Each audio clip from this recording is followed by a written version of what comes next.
Hey everyone, guess what? We do not have ugly swag. We have spaced out radio gear that you're going to want to wear. Why? Because no one wants to wear ugly clothing. So head on over to spacedoutradio.com and go shopping today. You'll be glad you did. And it's a great way to support our show. Once you get your gear, send us a picture of you rocking out in your SOR swag. spacedoutradio.com, shop there today, and make yourself look good.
Welcome to Spaced Out Radio, the After Hours radio show with me, your host, Mr. Rob G.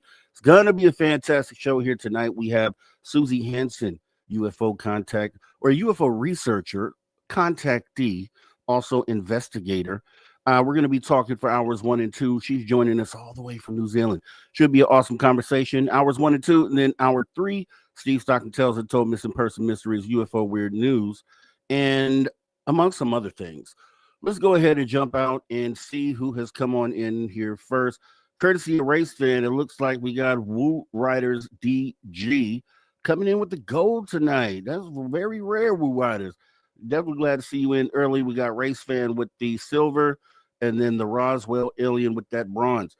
Appreciate you guys coming on in bright and early, getting those medal positions. You know how it goes around here. Let's see who else has come on in here tonight. We have Kitty Cattywhack, who is always awesome as well, coming in early and make sure that we know what's going on, and we do appreciate that. And also, she, let's see, passing a gold medal to acknowledge another. She went to next 3. She's first posted in SOR and the Social Dig as well, which is my personal channel. Thank you for doing that, Kitty Cattywhack. You're awesome all the way around. Thanks for your support and your love. Who else has come on in here? We have Werewolf69 saying hi from Canada, from Canada. Appreciate you coming on in, Werewolf69. We have Amy WC sitting saying, I'm here setting up the buffet table. Okay. Well, appreciate you. We're going to go ahead and get things together for you in just a moment here. We have also Miss Catherine Jones saying, hello, Mr. Rob G. Hello, Miss Catherine Jones. Thank you so much for coming on in and joining us on the show here tonight. Cosmic Joe Chronicles. Hey there, Rob G. Appreciate you coming on in, Cosmic Joe. Awesome stuff, sir. Who else is here tonight? We have Michael Dyer. Hey, Michael Dyer. Thanks for coming in, saying hey now, right back to you. Undead Jed, because we want retribution. That's daggone right. Appreciate you coming on in, Undead Jed. Also, Jerry Carter, thanks for showing up here tonight. We have Bad Frankie B. Not to be confused with Good Frankie B. Or are you good and bad, Frankie B? Saying good evening. Thank you for coming on in. Appreciate you showing up. We got Walter Kokubinski saying, hey, Rob G and SORs. Thank you for coming in. Walter Kokubinski, we are about to get ready here. We have about think 30 seconds before we go. We got Signs of Life. Good evening. Thank you for coming on in. Stargazer, thanks for showing up. Mike Jones, Mike Jones, thank you for coming on in. We have FAP coming in saying evening SOR. Right back to you, FAP. Thanks for showing up tonight. We have, let's see, can we get to everyone? I think we can. Yeah, Mel WD40, obviously getting us ready and lubed up for the show. Appreciate you coming on in, Mel WD40. And we'll have latecomers as well that we'll kind of point the finger at on the next break, right? Tardy for the party, guys. Let's go.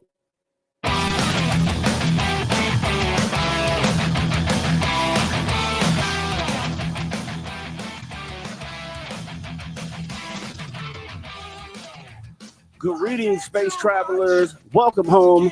You've just tuned your dial to Spaced Out Radio, the only place where you can own the night. I am your host, Mr. Rob G.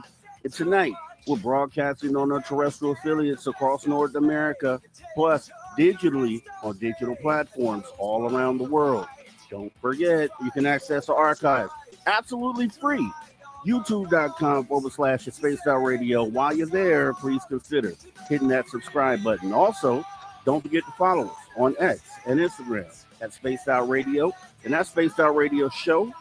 Our website is spacedoutradio.com, where the options are endless. You can stay up to date with the SR Newswire.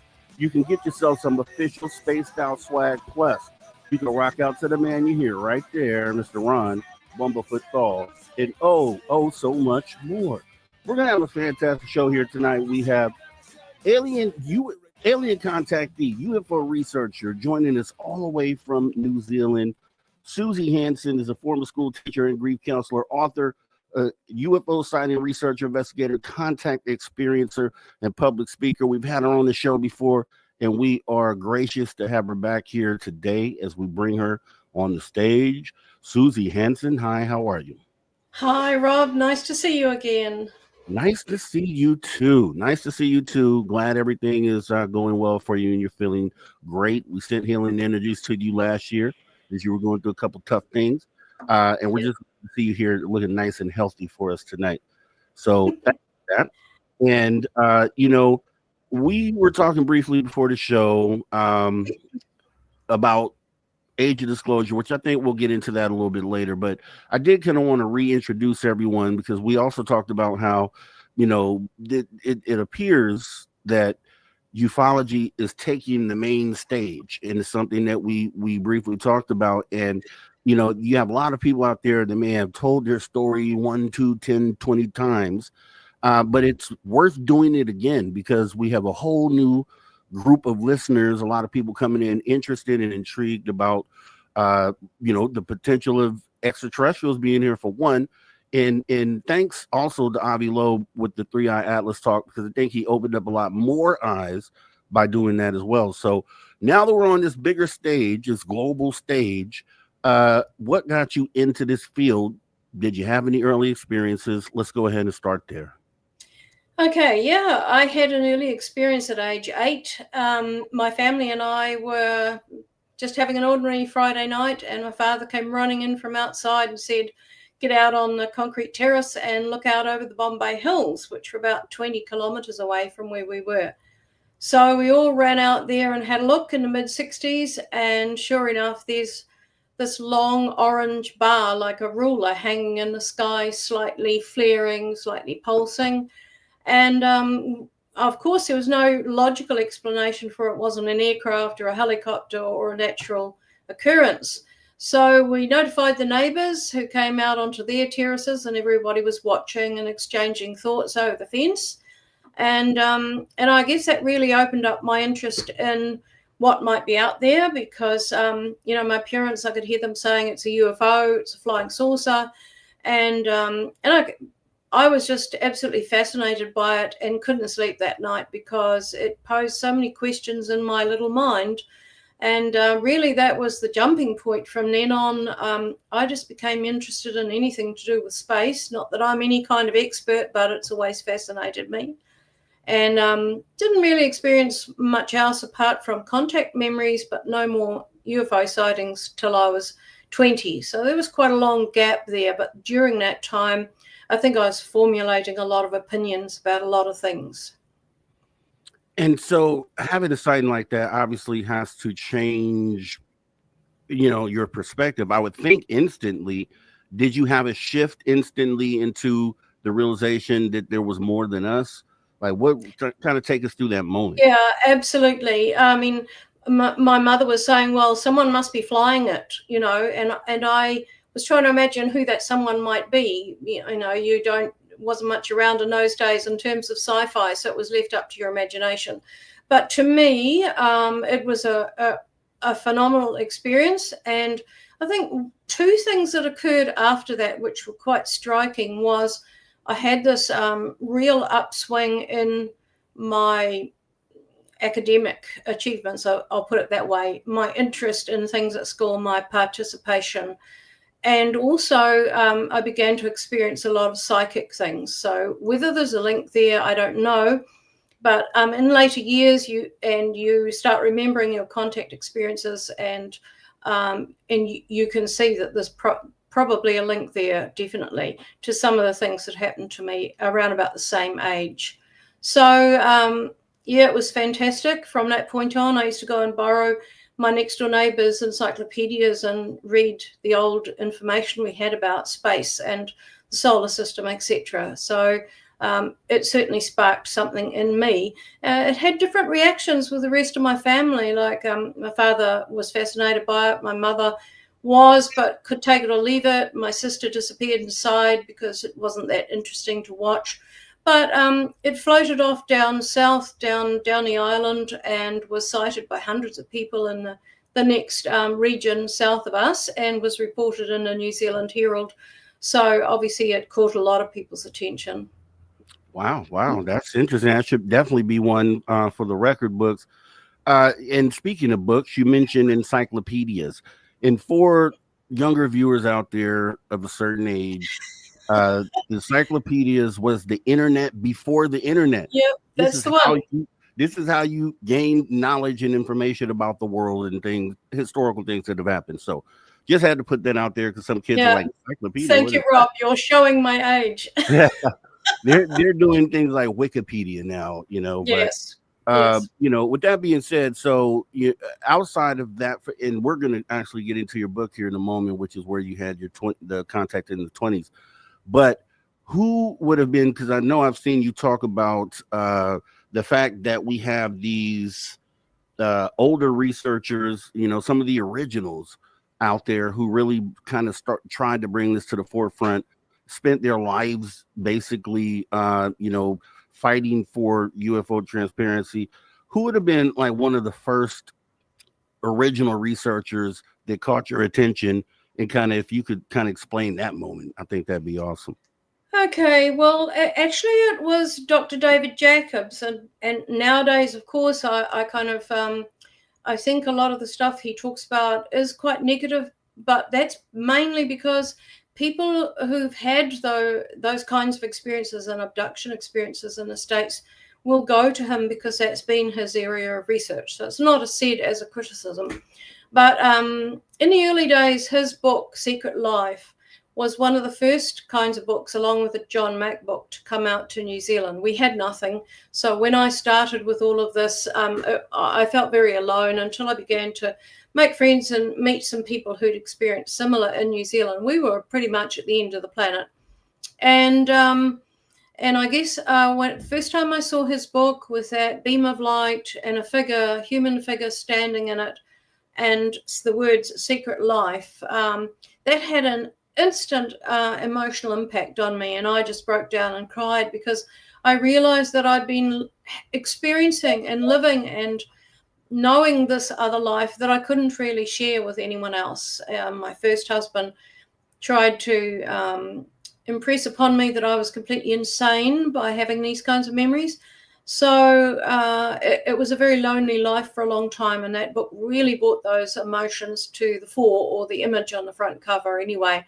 But I think he did a great job of categorizing those early abduction contact experiences that were taking place at that time. Wow. Okay. And then, so you have this first sighting in the 60s. you said about 10 years passes till you had your next event in your 20s. So leading up to that, bit longer than that.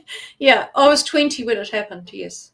Okay, so leading up from that first contact experience, going through that, having this new, revelation that there's something going on out there. You come to the Dr. Jacobs book, and this is festering inside of you, I'm assuming, because I'm sure it was hard to talk to anybody about it, even as recently as 10 years ago, truthfully. But what was the path that took you to finally saying, you know what, I'm going to go ahead and write a book about my experience? What it take us through those steps? Okay, well, the funny thing is that I had a memory from childhood of being told by some unusual beings, which I didn't recognize as, ETs in those days as a child.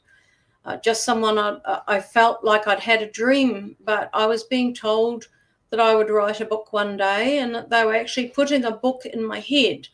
And by that, they weren't really referring to the book that I wrote. They were referring to a process I would go through in my life of discovery, etc., writing the book and all of the other things that I do. That was what they meant by the book, and they said certain parts of it would open at the right time and I would just know what to do. So right from when I was a kid, I used to talk to my mother and say, I'm going to write a book one day.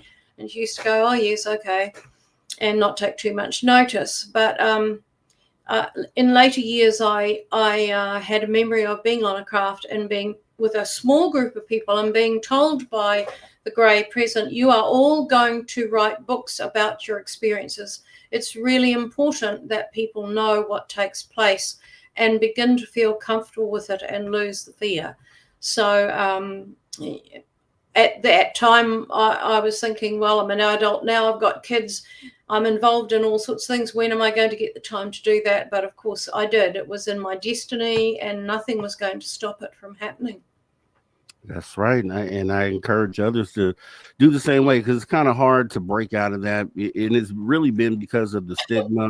There are people afraid to kind of, talk about their experiences. But now that we're in this new age, hopefully a lot more people get the courage to do so. So you write the book. It's and I have the title here. It's The Dual Soul Connection, The Alien Agenda for Human Advancement. And that's the book that covers your encounter in your 20s. So if you could, let's go back to that encounter and let's talk about what happened. Okay.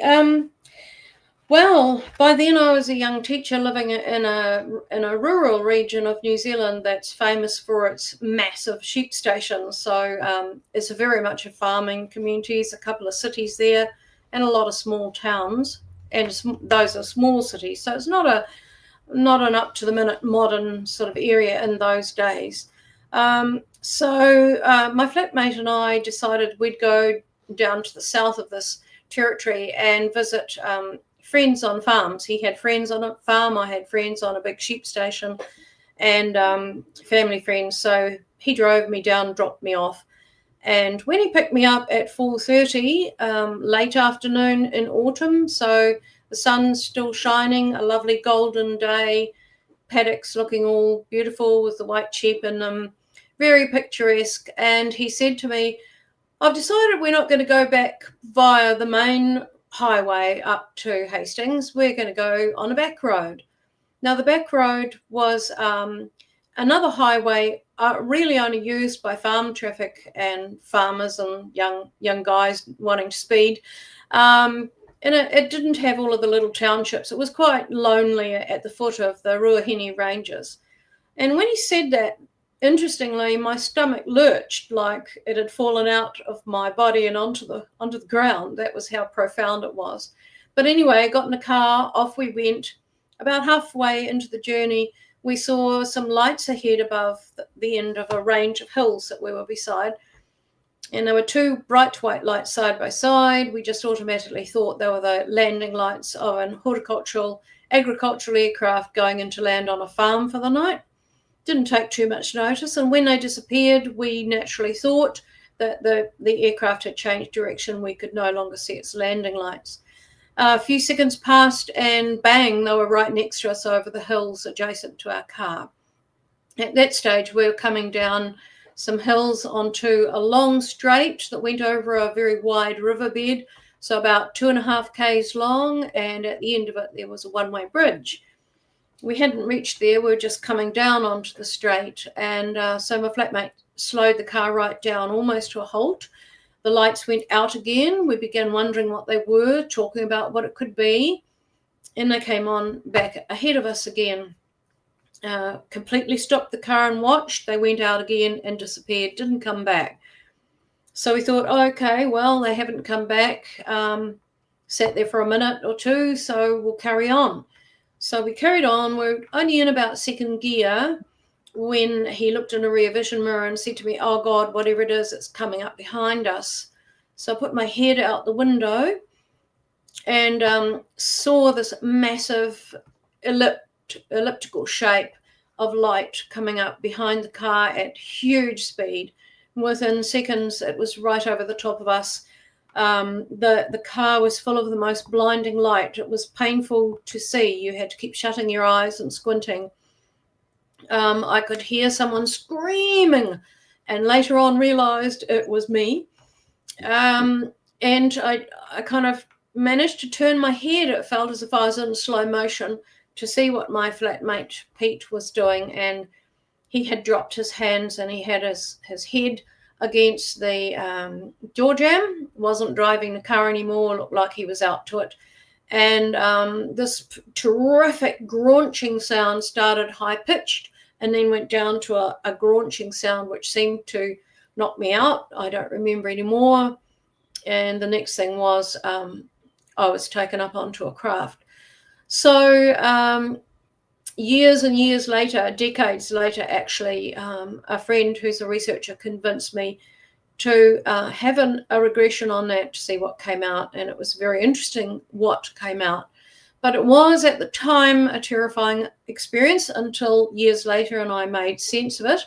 And the most phenomenal thing about it was that the next memory after blacking out in the car, the next memory was having a loud clapping noise occur in my head, which kind of woke me, and I could hear it reverberating. And it was pitch black, and there was a feeling of flotation, and the car hit the ground, lights came on, the one-way bridge was right in front of us, and it was now dark. We both argued and fought for about the next half hour about what had happened, why it was now dark. And my flatmate, who had a science degree and worked in science, was absolutely had convinced himself that we'd come across a fast-moving helicopter, and that was what we had seen. Nothing would shake that opinion in his head. And certainly he had no explanation for why it was now dark. So that was a strange one. When we got back to our flat, we were told, you're late. We were supposed to be there at a certain time, and 90 minutes later we arrived. Our tea had disintegrated into leather in the oven, and we could make no sense of it. I felt sick. He felt sick. Our mouths were dry, but our palms of our hands were sweating. Every time we thought of it for the next few weeks or months, we broke out in a sweat and had all the symptoms of PTSD. And later on in life, I began to make sense of it and finally found out that I'd been taken up onto a craft and I had been given some implants because 3 months beforehand, I'd had a horrific car accident with a lot of injuries. And by law, I had to start my first year of teaching or they would prosecute me.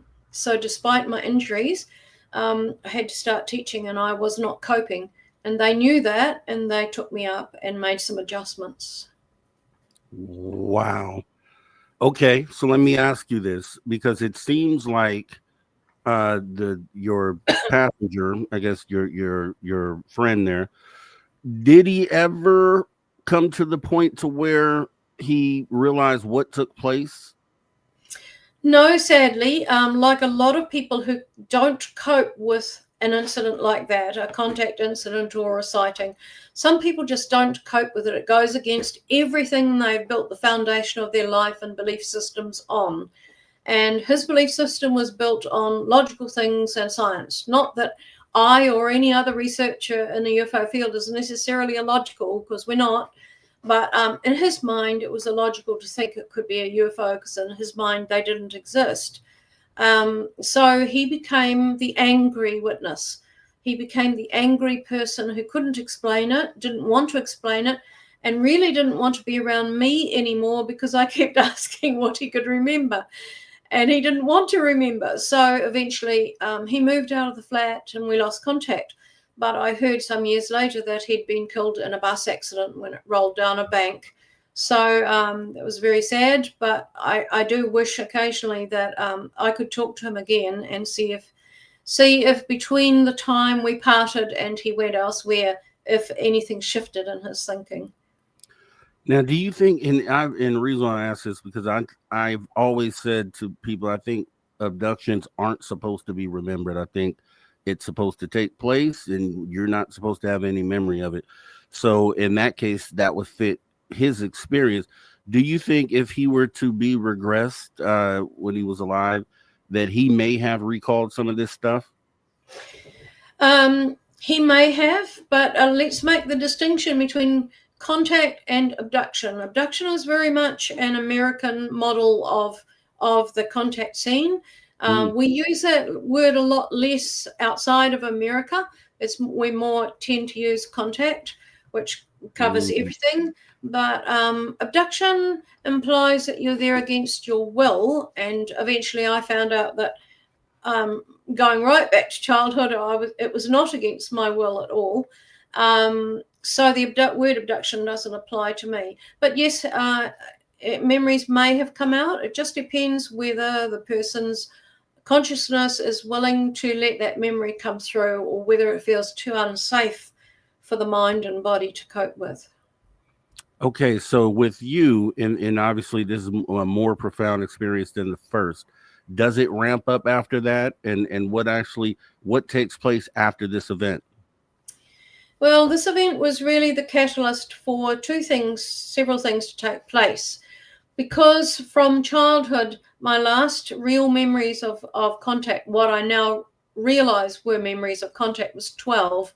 So in that period from 12 to 20, I studied, sat all my high school exams, etc., went to Teachers College, qualified as a teacher. So there was a lot going on for me, and I don't remember contact, anything in there. I think I was just left alone to get on with it and get those qualifications or whatever, get out into life, and then bang, my first year of teaching, they came back.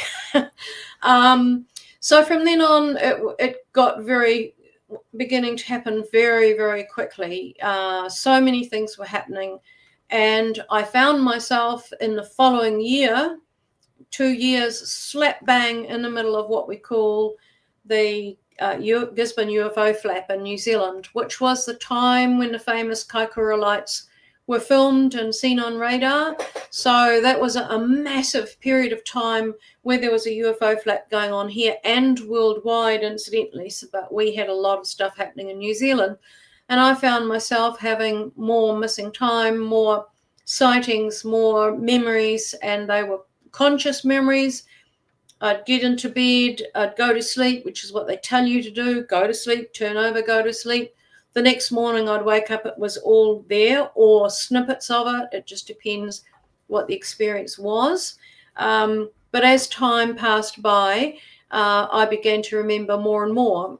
And I had a catalyst incident happen in my early 30s where I woke up and found... Hold that right there, Suzy. Yep. We're actually going to the first break, so we'll continue with that part of the story right after this break on Spaced Out Radio, the After Hours radio show. We'll see you guys right back here in 5 minutes. See you in a minute.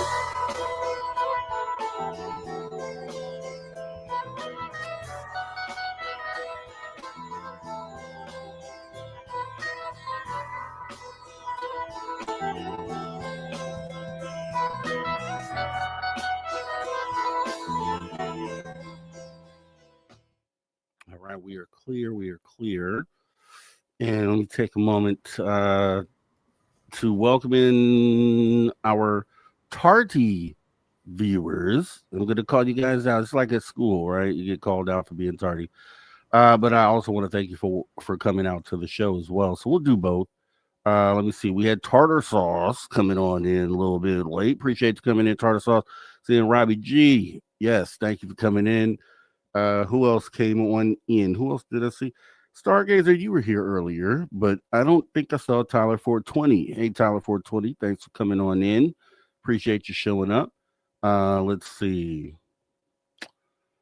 Tartar Sauce, Tyler 420, and let me see who else has come on in here. Matt Gutka. Yes, Matt Gutka. Hi, Mr. Rob G and the SORs. Appreciate you showing on up, sir.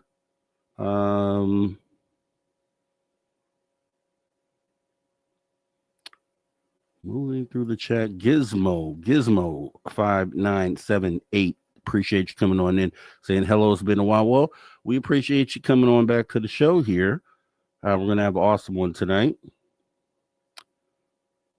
Let's see here.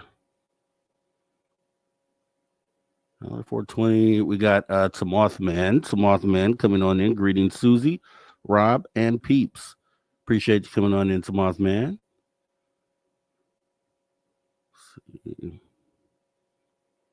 Who else is out there? Lead Bucket. Appreciate you saying, whoa, I've seen her testimonies before. I know she's telling the truth. Appreciate you, Lead Bucket, coming on in and joining the conversation tonight. Let's see. I'm calling everybody out, so let me see.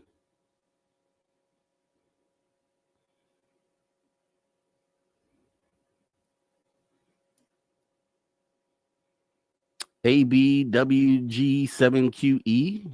Okay. Appreciate you coming on in. Then Amy WC is saying, the angry witness. I heard that. My friend denies it all to this day and was about something else. The Ouija board. Oh, that's evil. That part is evil. Don't ever play with Ouija boards, guys. Stay away. Let's see who else is showing. Deb from Sacramento. Deborah Rooney, the Sacramento Treat in the house. Appreciate you coming on in, Deborah Rooney. It's been a long time. Thanks for showing up here tonight. Also, Perry Marv, who's doing awesome stuff like dropping Suzy's contact info in the chat. Amazon, where you could get the books. Facebook, where you can reach out and contact. Awesome stuff. Also, the Instagram. Always on top of it, Perry Marv. Appreciate you, sir. And welcome to the show.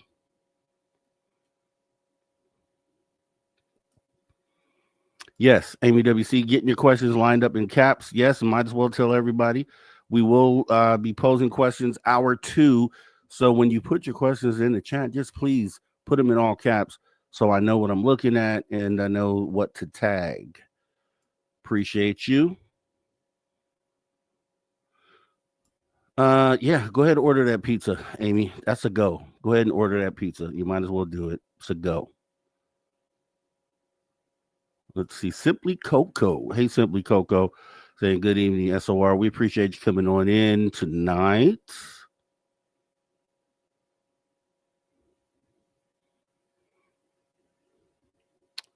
And I think we're pretty much, is that caught up? I think we are.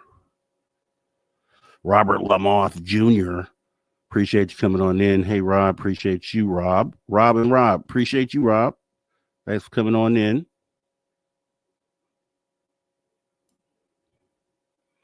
Yep, absolutely right. Paramarv, please remember to put your questions in caps for the host. Put them in all caps. Much easier for those to catch it. Questions are usually asked in an hour or two, if not earlier. Absolutely correct. Let's see. All right, yeah. I think we're pretty current here. Oh, WD-40 also has the right idea. Please take a moment, hit the like button. We got about a minute left, so let's take 30 seconds real quick. If you wouldn't mind, look right under your screen, hit the little thumbs up button.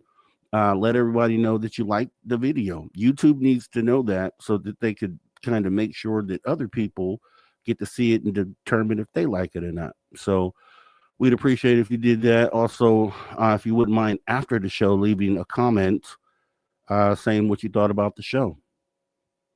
That way it makes people more inclined to come on in and check it out.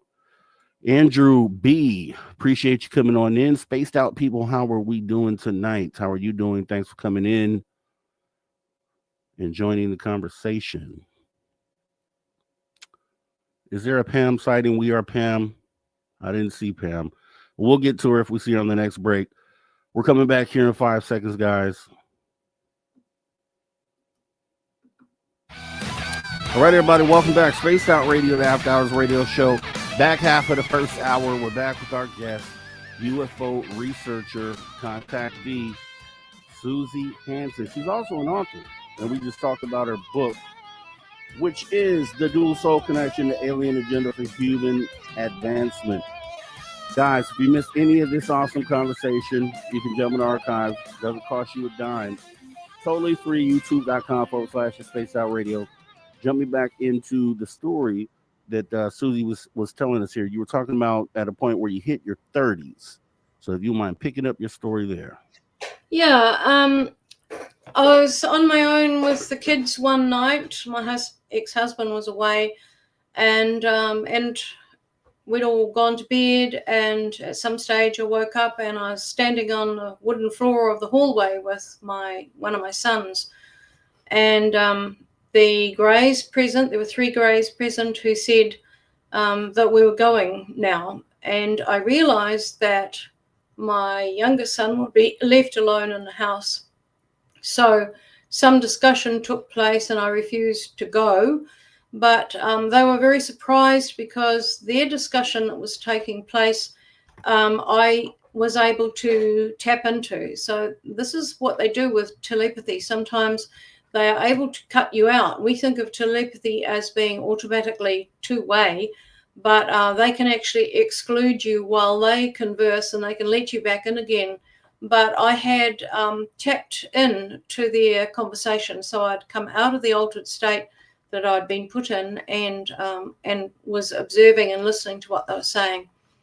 So they made the comment that it was time for me to remember more. So what you were saying before, people have had abductions or contact, perhaps not meant to remember things, or some of them are not meant to. And I think that's true until you are ready for something, until you've achieved a certain proficiency at understanding their telepathy or whatever. So all of this training and education that goes on board the craft, you reach a point where they can then utilize you, if I can put it that way. So at that point, they said to me that I would begin to remember more, and I certainly did. From that time on, I was remembering either whole incidents and the details, such as 2 chapters in my book that are called The Test, Part 1 and Part 2. There's a massive amount of detail in there about what happened, what took place, the technology that was used, etc. And that's in more recent years been corroborated by some other experiences I've met in my travels who had drawings of exactly the technology that I had seen and could describe it in the same way. So that's that really good corroborative detailing that we find sometimes a very long time later. But it gives you strength of conviction because you know you're not the only one who saw it, and you know that you're not dreaming. So that was good. Definitely. And as we talk about that, I always thought about this because as far as I know, here's what I'll say. I think potentially, maybe, and I just obviously can't say for sure till I have this regression, that I just maybe have probably experienced something like that, and I just don't recall it. The question I would have is, there's 8 billion of us on this planet. Why would you, if you could, think about this, why do you think they do this contact on an individual basis? Why it almost seems like one by one. Rarely do I hear groups. So why do you think they take a one by one approach? And what do you think the goal of that is? Well, they do take groups. The late Steve Boucher in Canada, an experiencer, he was taken on board with his rock group. So that was an interesting experience that he had. But individually, it seems as if it's individual, but I have memory of being taken on board a small craft, and there are other humans there they've already picked up. And we then are transported to a larger craft where there's heaps of humans who've been brought on there, and we're divided into certain groups. We follow a grey to a certain area or a certain auditorium room or an activity or whatever.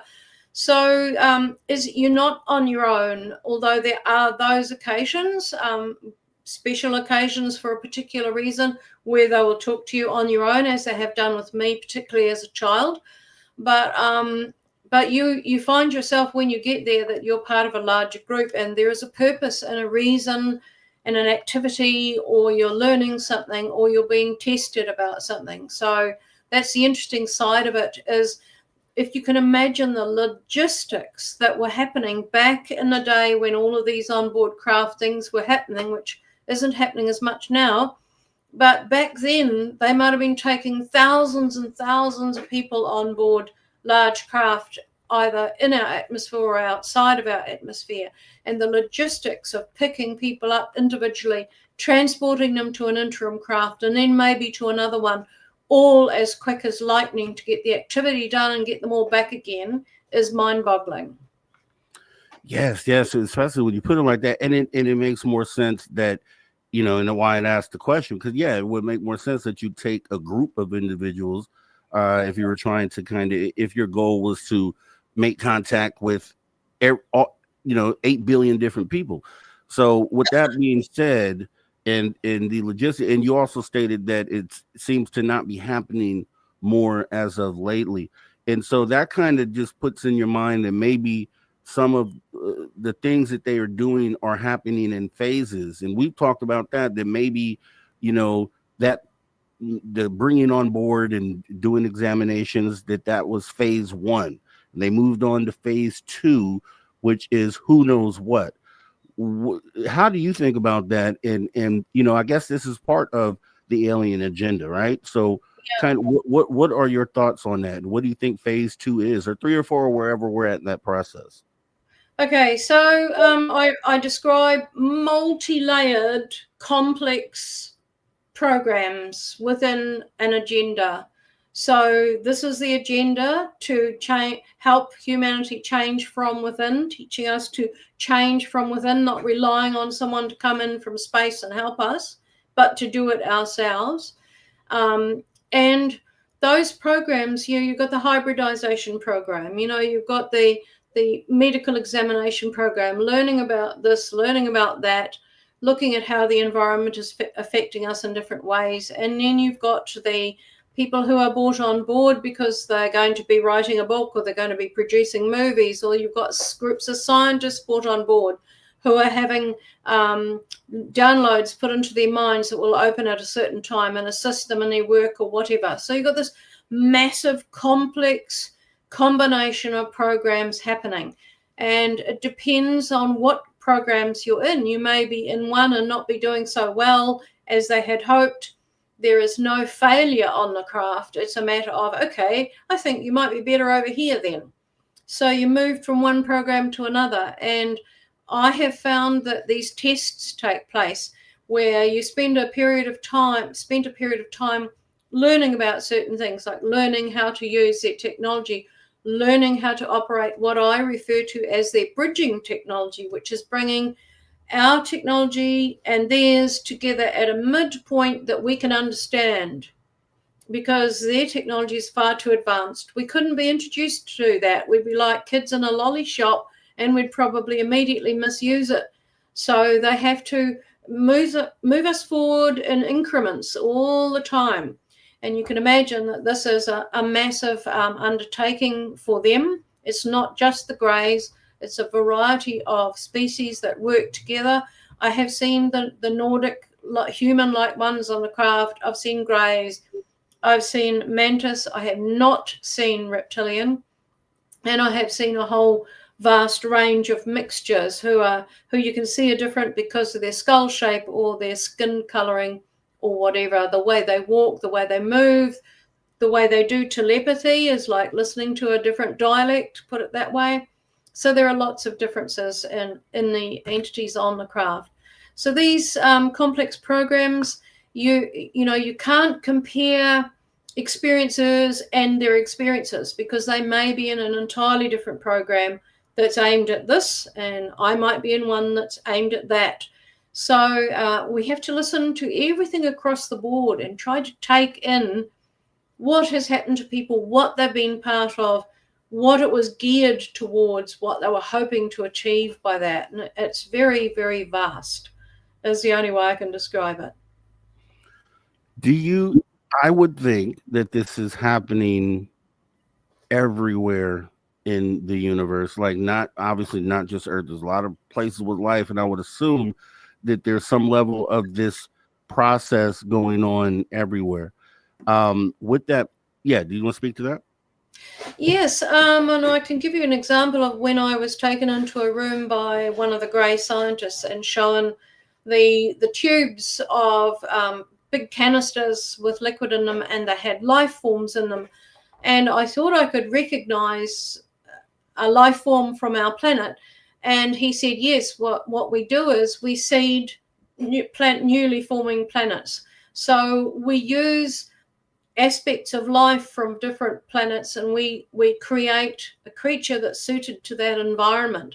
So I said to him, is that like playing God? And he said, no, that's genetics, biology, all those things rolled into one, and we are helping that system or that environment to grow and progress. So I think that these things are happening elsewhere. They have said we get asked, we are called upon to go and do these kinds of things because there are certain skills we have that are involved. So the greys are the front people here. They're the ones most people talk about from their contact or abductions. They're the front guys. They get a lot of flack from humans probably, but they're doing that job because that's where their skills lie. That's where they pick up craft superior, etc. But on the really huge craft, you have the other species there. For example, the mantis are the facilitators. They're really clued up, and they're the programmers. So they're all working together cohesively, and it's quite clear that they do this wherever they are called, where there is a need. And the need on our planet is simply our survival and our propensity to lean towards nuclear threat, which would be damaging for other life forms out in the universe. And just recently I was hearing a scientific piece of news where they have discovered that, in fact, reverberations from a planet can go right out into space, a long way. And that's what the ETs told me back, and I think it was the 80s, told me about that and showed it to me on a hologram. That if we set off a massive bomb here, a nuclear device, etc., it's going to carry on reverberating out into our solar system and beyond. And this is what they're trying to prevent. So yes, these things have been done elsewhere, and they've become very skilled at it, I would imagine. Yeah, I mean, it makes sense. You do something as simple as drop a pebble in the water, and the waves travel in all directions until they hit something, right? It's the only thing that stops them, really. So it makes sense that could be the case. And a lot of the things I like to make logic out of, because you'll have, and I welcome always skeptics that come in and want to join the conversation, because I think they're important to the conversation too, because they ask challenging questions. But I like to point out things like, when we talk about seeding other planets, like we currently are, that is, some of the goals that we currently have as human beings. We're attempting to seed other planets with humans, right? We're trying to do that, and we're looking for habitable planets. We're looking for planets that have life out there, and we can barely even leave this planet. Some people say we're doing secret space program. I don't know, but we can barely leave the planet at this point, and we're already setting goals on looking for habitable planets and putting humans on other said planets. So we have examples of that already, just in our own behavior. Also, to go, I've always had this thing about, looking at, when I look at life forms here on Earth that we're just so comfortable with at this point. But if have you ever seen a cuttlefish before? A cuttlefish and an octopus and a squid and all these really weird, strange looking things that live right here on Earth that we are so used to. But really, if you think about it, if you had seen one of these things for the first time, they're so alien. And I could easily see any one of those things being seeded here from somewhere else. I could see an octopus not being from Earth, and at some point it was brought here. These are things that just make sense, right? But it just kind of backs up a lot of the experiences that people talk about, because there'll be skeptics say, oh, that doesn't make sense. So how do we know that? Well, let's look at examples that we have right here on the planet that we live on, and behaviors that we are doing ourselves as human beings. So with that being said, kind of going a little further, there was you on your social media recently, you posted something. You're saying people ask you what can I do? People ask you, what can I do, is the quote. And you said the most important thing to do is to work hard on your spirituality, compassion, and integrity to help raise our mass consciousness to meet what may come. How does that align with this agenda that these extraterrestrials have? Because obviously the main thing that's said about it is they're waiting for us to ascend, waiting for our consciousness to raise. So when you talk about the alien agenda, how does that does that meet up with the point where we ascend consciously as human beings? Well, excuse me, I had a choking fit. They have always said that that we are kind of in the spiritual boondocks. So they use the analogy of a river or a stream. So in the middle of the river, you've got a bit of a channel, and you've got the flow of the clean water. But either side, you've got like muddy areas where the water's more stagnant. It doesn't flow. It's in shallower water. It smells. It's got rubbish people are throwing in it, etc. And they said that's where you are spiritually. You're in that area. And what we need to see is you move into the flow and raise your spirituality, because one of the reasons we've made such a mess of our planet, and that's not the only reason that the planet has deteriorated, there are other reasons too, but is we have lost our spirituality. And a variety of people responded privately to me, Rob, on that post and said, good old-fashioned decency, good old-fashioned good manners, and treating people right as you would wish to be treated yourself, and all those old-fashioned values we are losing. And as long as we're losing them, there isn't any hope of them coming down and landing on the White House lawn and everything being disclosed and we have open contact. They're just not going to do that. We have to elevate our spirituality and our compassion. We have to start valuing ourselves and our fellow man, because if we don't value ourselves, then we don't value much else either. And this is their big concern, is that we're going backwards in our spirituality, and they can't share anything with us when we are in that state.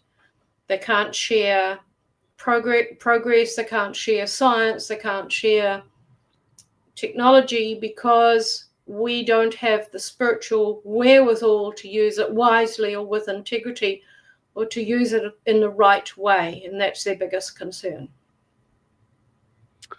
Okay, so let me ask you this here.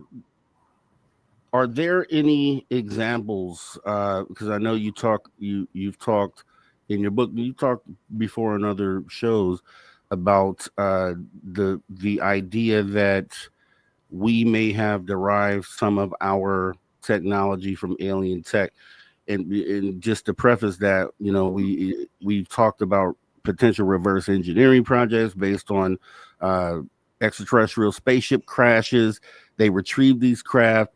They have them in some government contractor somewhere trying to figure out the tech. Is there anything that you would point to out there that says, yeah, that was probably derived from alien tech?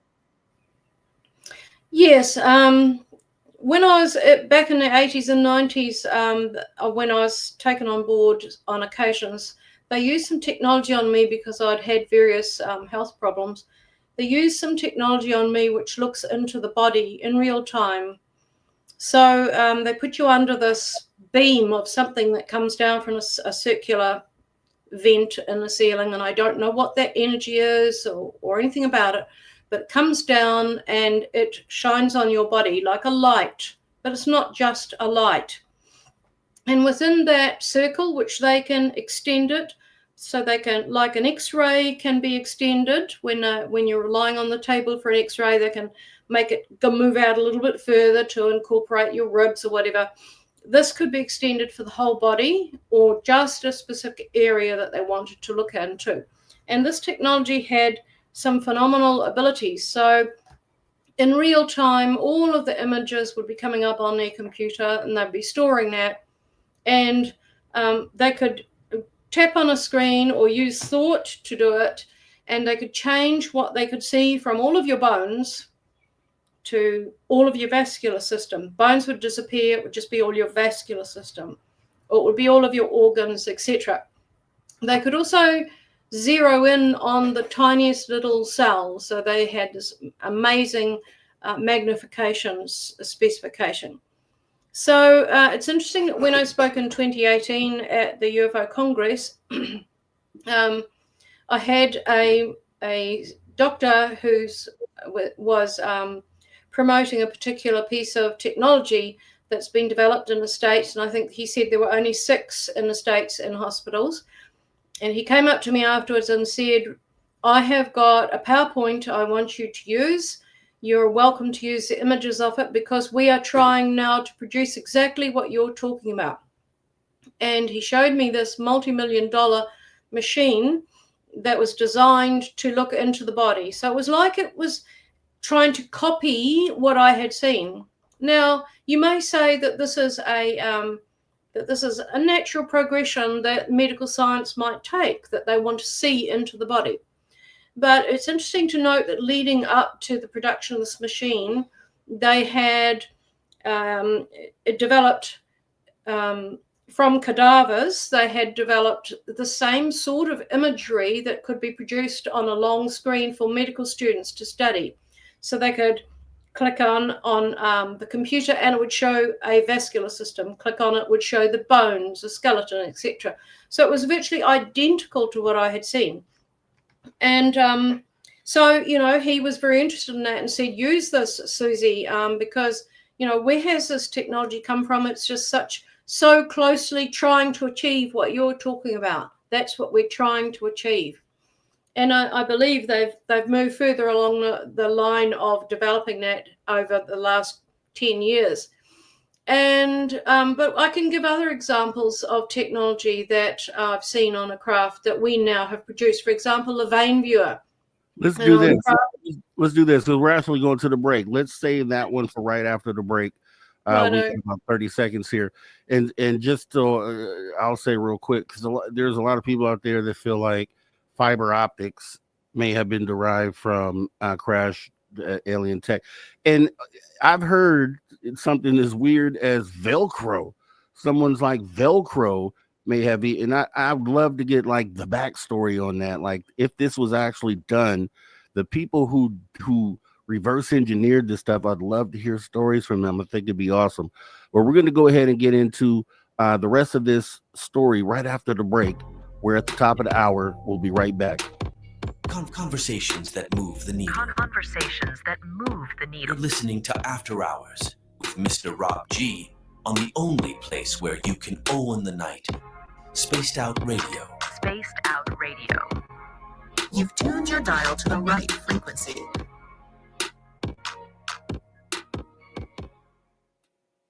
All right, we are clear. And Suzy, we're off camera for 5 minutes. I'll see you back in a moment.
All right. Welcome back, Spaced Out Radio. We are in after hour number 2, coming back from radio here in about 30 seconds, guys. This is the hour for your questions. You guys have definitely posted some already. I've tagged them for later on this hour.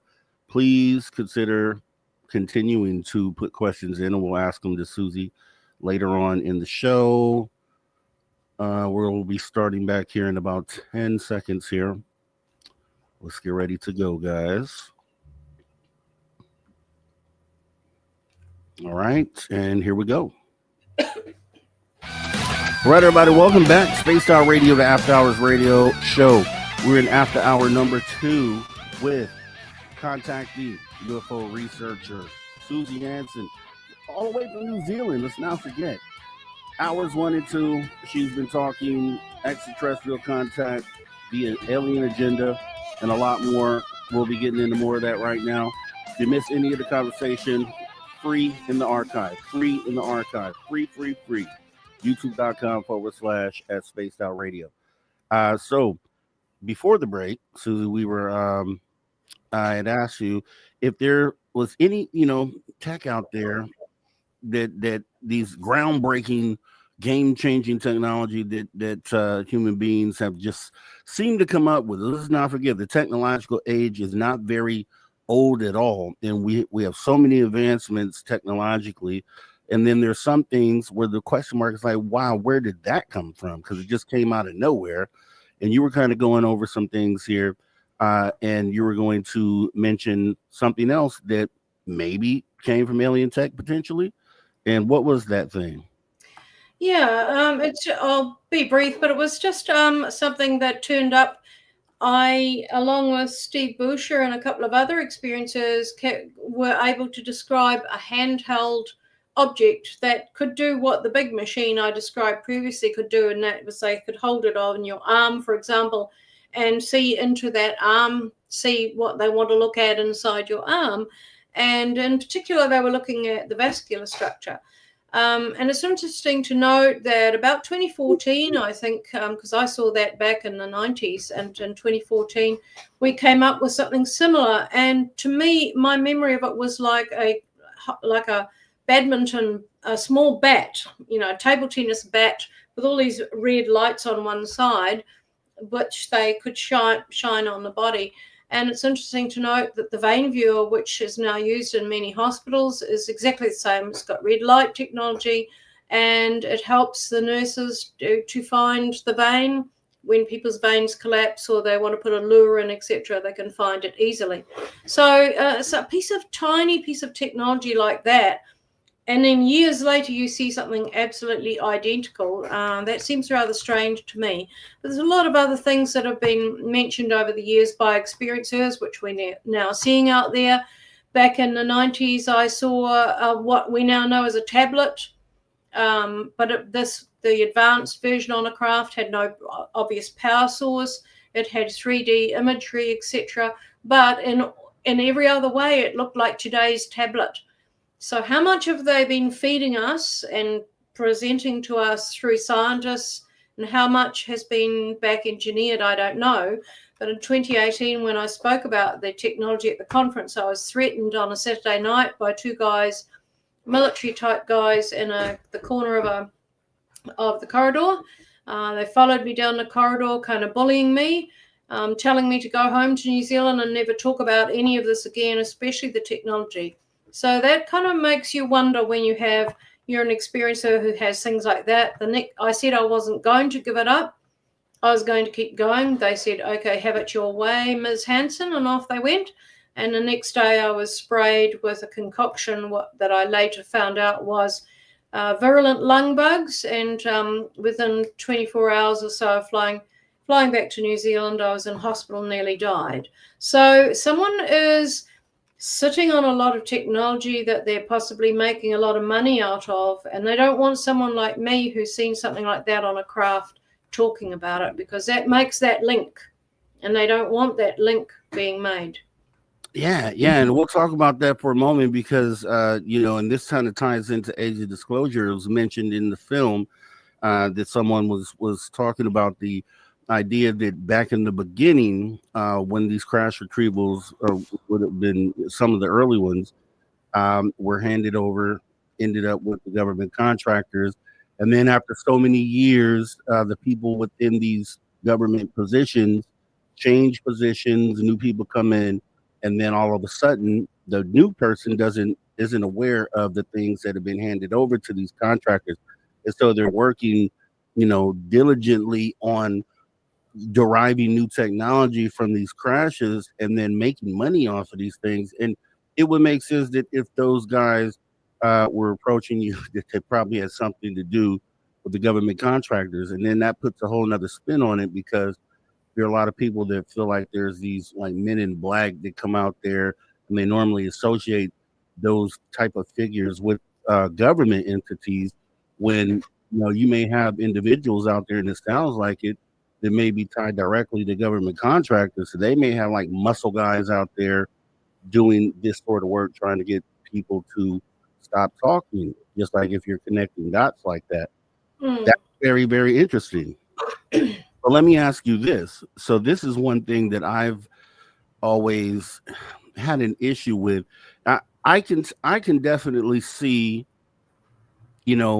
us getting some good ideas from crash retrievals, which obviously we're creating these new innovations with our own materials that we have here. But as far as like reverse engineering craft and making a replica of what it is that we have in these contractors, do you feel like we have the ability? Because I look at it like, if these things are coming from other star systems, we'll use 3i Atlas for instance, this comet that just passed through here. They're saying it's potentially made up of things that we may not understand yet, some elements of it. And I just feel like maybe, different parts of the universe are going to have access to different elements. And then I would wonder, if you had a craft made in the star system that had elements we don't have here, then how would we even be able to reverse engineer a craft, because we don't have the materials to make it? It's like, you having vibranium spaceship, and we don't have vibranium here, so we could definitely not recreate that. Do we even have the ability to harness the technology that we retrieve, do you think? What do you think? Well, I remember I got to know the late Dr. Roger Lear. He spoke out here and stayed at my place, and I spoke at a few conferences with him, so I got to know him. And I remember him saying that, you know, you've got this thing in front of you and you don't know how it works. You don't know what it's for. So you kind of take it to pieces and you make guesses about it, and you use imagination to imagine what it could be used for, and then you try to work backwards and create that thing. So that seemed like a roundabout way of doing something, but as years have gone by, what Roger said has made more sense to me. And I think of a lot of the technology that I saw on craft, which, and I think I might be about the only experiencer out there saying this, is that I sincerely believe they've been doing this bridging technology halfway between us, halfway between them, and this may be some of the technology that we're seeing coming out. Because I have seen groups of up to 250 scientists in an auditorium-like situation. They're in an altered state. They don't know they're on a craft. They're just happy. They think they're in a conference or whatever. And they're being given information. They're being given thought implants, what I call thought seeds or downloads into their consciousness and their brains to take away with them, and they will have insights and they will make inventions and they'll make progress in certain things that they're working on. And maybe there's some of this technology we've seen coming out, like the tablets, etc., which I saw back in the 90s, early 90s, maybe they are assisting us to advance in our technology to a place where we can start to meet them. So we have, for example, a lot of their technology is they use consciousness, and we cannot at this point imbue technology with consciousness. We have been trying through, for example, people who have disabilities are able to move a cursor by being attached to a wire that assists their brain signals to move a cursor. So that's an advancement in that respect, but it's not really quite the consciousness that they're using in their technology. And this is the big stumbling block, and it's not coming through in our technology as I would have thought it might be coming through by now. So as to whether, you know, there's stuff being back engineered or we're acquiring information from them that's moving us forward in increments, I don't know. But I know that, you know, there's a lot of money to be made out there if you can get hold of some technology and make it work and it does something great. But I would like to think it would be for the betterment of humanity and not to be lining certain people's pockets as such. Yeah, that's unfortunately, until we figure out a way to change the thinking in this world, it's always going to be about profit. Well, that's the spirituality level they're talking about. Yeah, you know, and I'm hoping to get, you know, and we were talking to Dr. Rudy yesterday, and I always say this, you know, these governments that do these dastardly things, right, as a group, individually, they're human beings, and you know, you hope that they tap into their own compassion and you know, maybe change their way of thinking, but I don't know, you know, I'm hopeful that would be the case, but I guess we'll see. You know, okay, so one thing that I wanted to ask you, because I heard you say this here, that you had pushed to have the MOD files in New Zealand released. Now, how is the UFO subject viewed in general in New Zealand, and have you seen it change, or is it more, or are they more open to having the conversation now versus maybe 20 years ago? Well, nothing has changed. We lobbied to get the MOD files released in 2010, 2011. They were released in two caches. There was a lot of material that we have in our archive that wasn't in the files. So we know that there must be either some that have been withheld until a person's lifespan is over, or they're in intelligence files because they're too hot to handle. So really, in terms of the media, we do see the occasional stuff being published, mainly from the States. There's just pretty much a blanket on top of anything local reaching in the newspapers, or if it does get into the newspapers, it's usually something like lanterns or misidentified aircraft or something like that, and someone solves the problem and it makes it look like UFOs don't exist. They can all be explained by this or that. Our government hasn't changed its stance. Our MOD, I should say, their stance when they released the files was all unusual aerial phenomenon can be explained by natural phenomenon or misidentified aircraft. That's it. They haven't changed their stance on that. There's been no conversation on that. Despite what is happening in the States and the revelations coming out, we don't have any shift there at all. But the population has shifted in that there's a lot more people interested in the subject. There are more people starting to report what they're seeing, study stuff on the internet. So there is that interest there at a public level, but not at an official level. And I'm sure the answer is the same for most other countries, but what do you think the reasoning for them wanting to take this stance is? There's too many things to be explained in New Zealand. We have a very big and rich history of UFO sightings for such a small, far away, little populated country.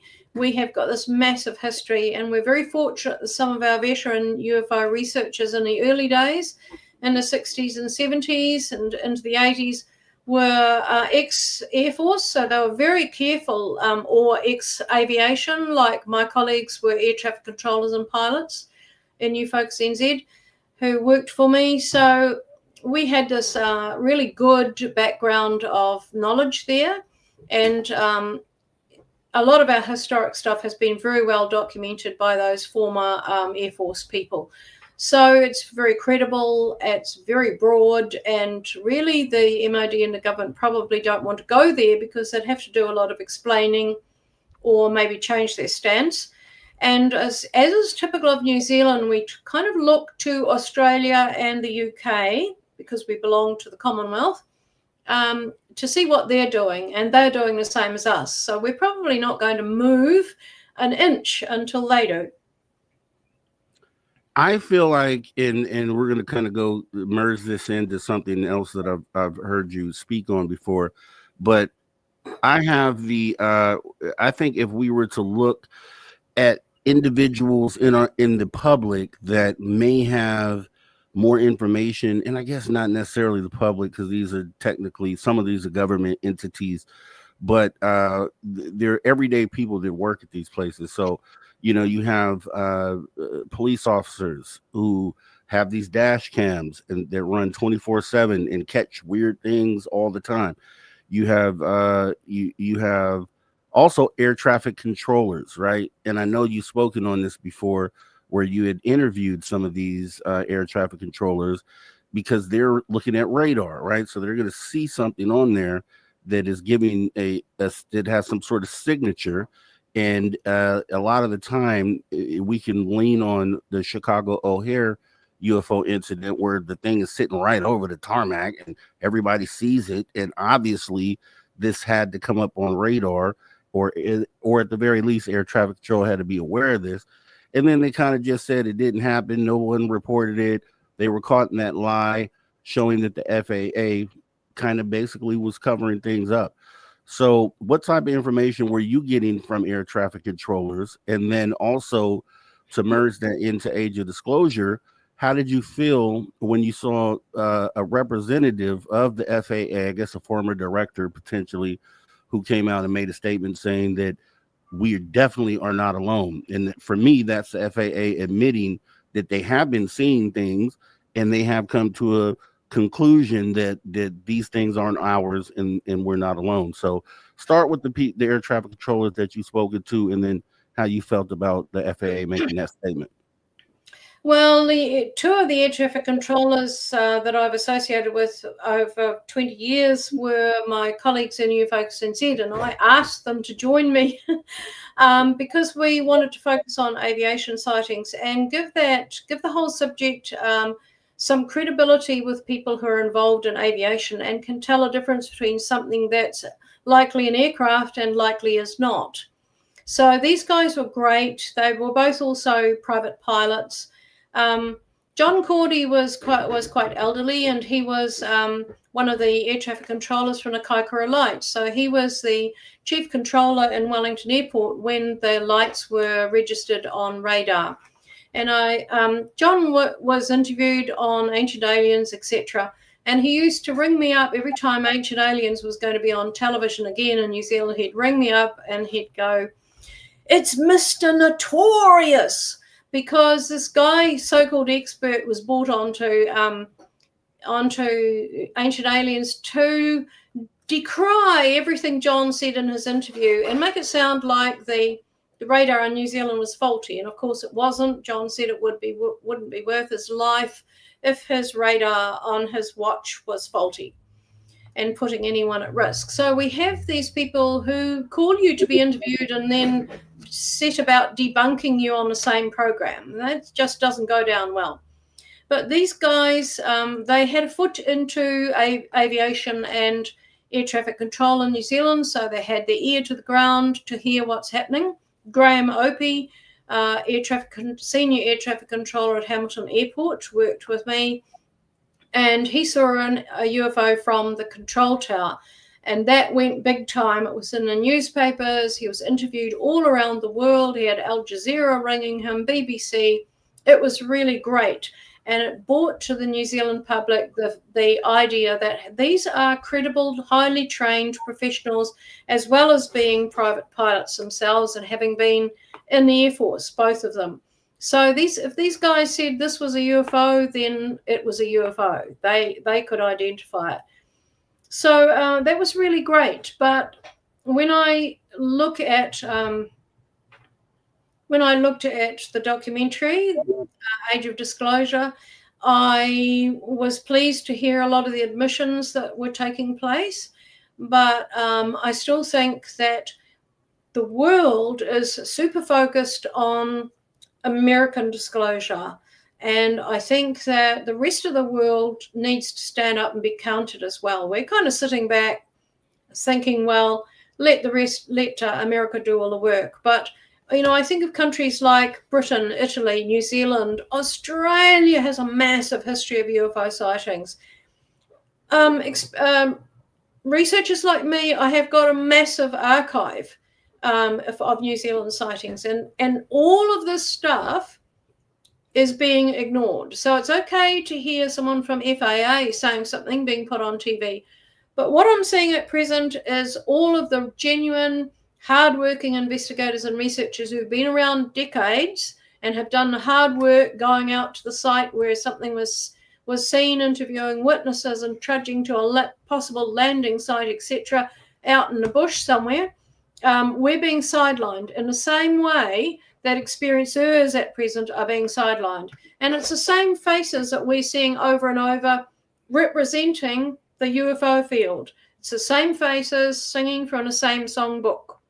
And I think it's time for some variety. It's time for the rest of the world and governments and CAA in New Zealand, etc., to be standing up and making some statements as well and doing a bit of their own homework with their own researchers in their own countries. And I totally agree with you on that. I agree on both points, and I want to speak to both of those as well, because the whole America, the focus being on America, I think that's very true. And I think the reason being is that maybe because America has their thumb on everyone else and is telling them not to get involved with this conversation and that they'll handle it. I think it's more than that, because you hear of crash retrievals happening in other countries. America's right there to get involved with it. And I think that's more what's going on. And they're hoping that America takes the lead and makes these announcements, because I always, wonder when Russia or one of these other countries, China, any of these other countries that are retrieving these craft are just going to say, hey, we're going to make a statement. We're going to come out and say something. And it's like, why wouldn't they attempt to do that before the United States? But then it just comes back to the United States has their thumb on everyone. And I think that's kind of what it gets down to. And to talk to the other piece of that, the talking heads and the certain group of people that they seem to go to for this conversation, I think what's going to happen with that is our community has been so niche and just in the corner over here for so long. I think that once it's brought to the big stage and gets everyone's awareness, they're going to see that, but they're going to dive deeper and want more knowledge on the subject. And I think that's when a lot of the people who really should be getting shine right now, I think that's when it'll kick in. So I think there'll be people that'll be discovering Suzy Hansen here soon. And a lot of the people out there that are doing work. And as long as we continue doing that work, I think we'll be able to have our voices heard, because there's only so much information they're going to give. NDAs are blocking a lot of their information, and people are going to want more data. So I think they're definitely going to end up discovering. It just depends whether someone's trying to control the narrative, because if someone is trying to control the narrative, they're not going to let other people like worldwide researchers in. And we see, a lot of these scientific conferences that are happening now, they're all PhDs, etc., and talking about sightings and that, which people like myself and many other researchers worldwide, we've been doing that for decades. It's not a new thing, but they're treating it like a new thing, and that they get the broadcast. I don't know if there's a narrative control developing here. Then I don't know who will be brought out of the woodwork to talk about their stuff or not, or whether they'll just be left to be quiet. That's the beauty. That's the beauty of the internet and YouTube, because we're doing shows like this that'll be right there for those individuals to come and watch. They'll come and see this show, and that's why we do it. And we'll be right back here with our guest, Suzy Hansen, CONTACTEE UFO researcher, Spaced Out Radio After Hours radio show. We'll see you right after the break.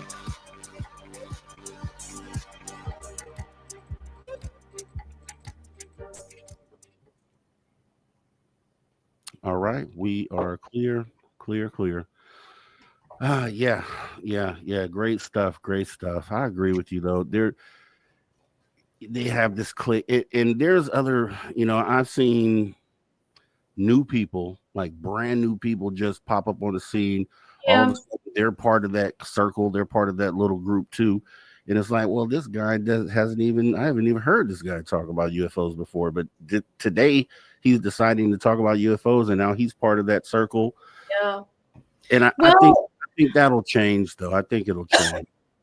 It will. And I wrote in my book, Rob, actually, a session on board a craft with the Greys, and they warned us of this. They said people will come out of the woodwork in all directions. They'll be overnight. They'll have overnight fame and notoriety, and just let it go. Just keep doing your work. It's a phase and a stage that humanity's going to go through. Everyone's going to want a piece of the cake, but then things will get tougher and things will get more in depth, as you said, and those people won't have the answers.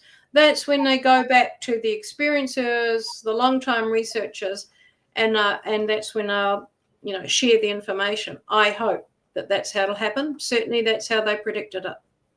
And there, that sounds like that prediction is absolutely right, because it makes sense. And I've always said this, right? I've always said I think it should start at a nuts and bolts. Hey, craft are here. We're seeing these. They've landed. They're coming in and out the ocean. Start there. We've seen things get out of these craft. They're not human. Here's different cases. For those people who've never even thought about the subject, that's the entry for them. Entry point, exactly. Yep, I totally agree. Yeah. And then for them, they dig deeper. Now they're digging deeper, and then they find out, oh, they're taking people. They're doing okay. Oh, they've given these messages, so they're gonna get into it.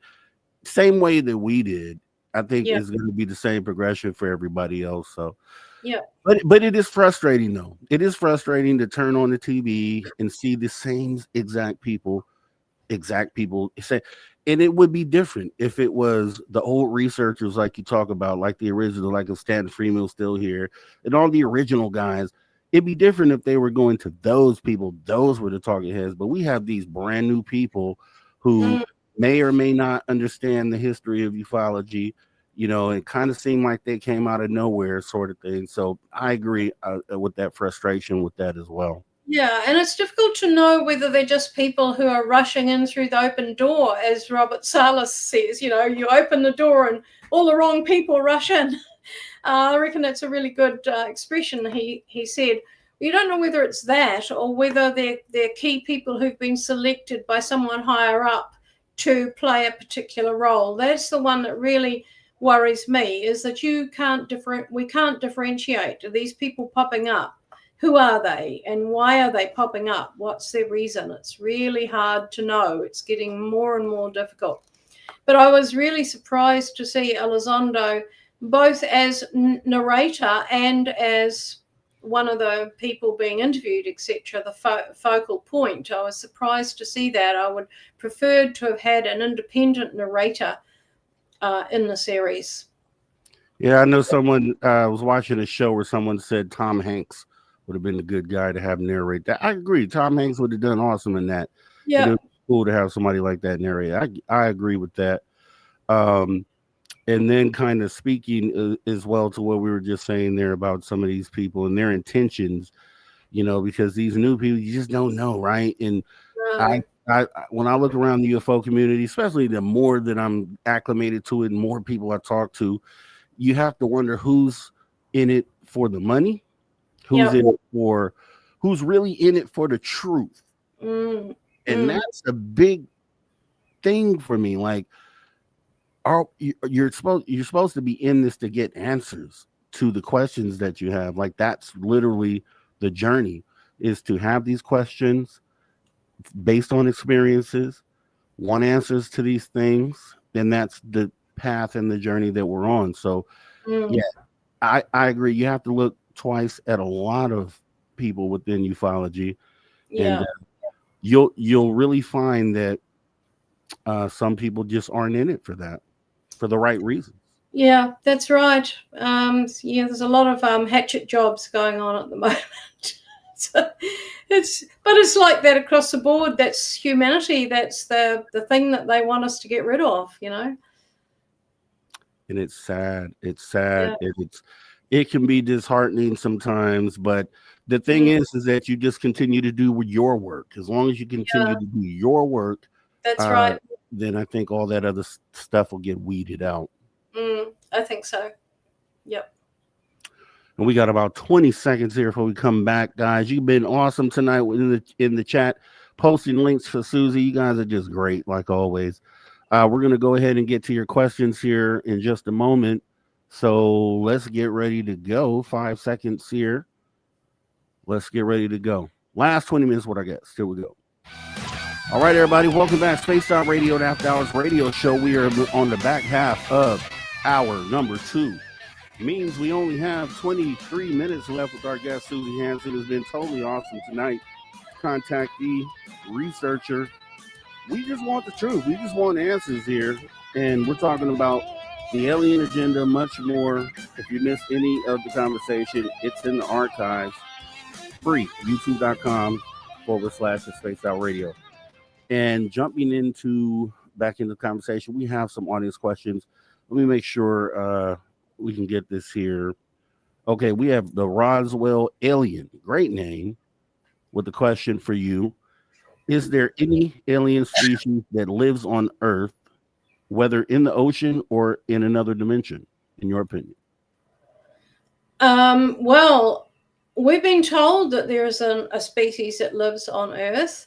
And John Ramirez, who's former CIA, has said that humanity has met them, that he has made that statement. So that's an interesting one. Supposedly the ant people that the Hopis speak about, and on one occasion I have seen an ant person on a craft. So that's the first part of your question. In the ocean, yes, they have underground bases. They might come from somewhere else, but they've established undersea bases, I should say. As to whether they live there permanently, I don't know. And definitely the latter part of the conversation, in another dimension, yes. I have said, as a medium myself, I know that I have seen entities, that don't belong in the world we're living in. They're in another dimension, but they belong to this planet. And I have been told by the Greys that they belong here as much as we do. And sometimes they slip in and out of our reality and can be seen by people who have the ability to see those things. So yes, whatever we do on this level is going to affect them. So that takes the whole nuclear thing and the wars to another level. What damage are we doing to those who live in another dimension around the planet? And this whole dimension thing is real, because on one occasion I was taught to fly a scout craft, and during that event I was told we're going to go outside of the dimension we're in now, and he described it as going out into another dimension, moving through the planet and coming back in on the other side. So we did not physically go through the Earth. We went through the Earth's place that is held in another dimension. So these dimensions do exist around our planet, and they may well be inhabited by a variety of entities. All right, we have, let's see, Amy WC saying ignore her questions, but let me see here. Let me ask this one. Well, here's Cody Eiler talking about what we were talking about earlier. Velcro was invented by a hunter while pulling out stickers from his dog's fur. I think that's a joke. Paramar actually put it in the chat that it was actually invented by some Swiss person back in the 1940s. So to clear that up, it was just, you know, what people say in ufology, that aliens are the reason why we have Velcro, which obviously is not true. Let's see here. We have T. Fontini, who asked this question and be interested to know. I mean, it may be just, you probably won't know, but your opinion. Do aliens play any sports, interact like we do? Like, do they do any of the things that we do? Or are they just so totally different that they don't do things that we do?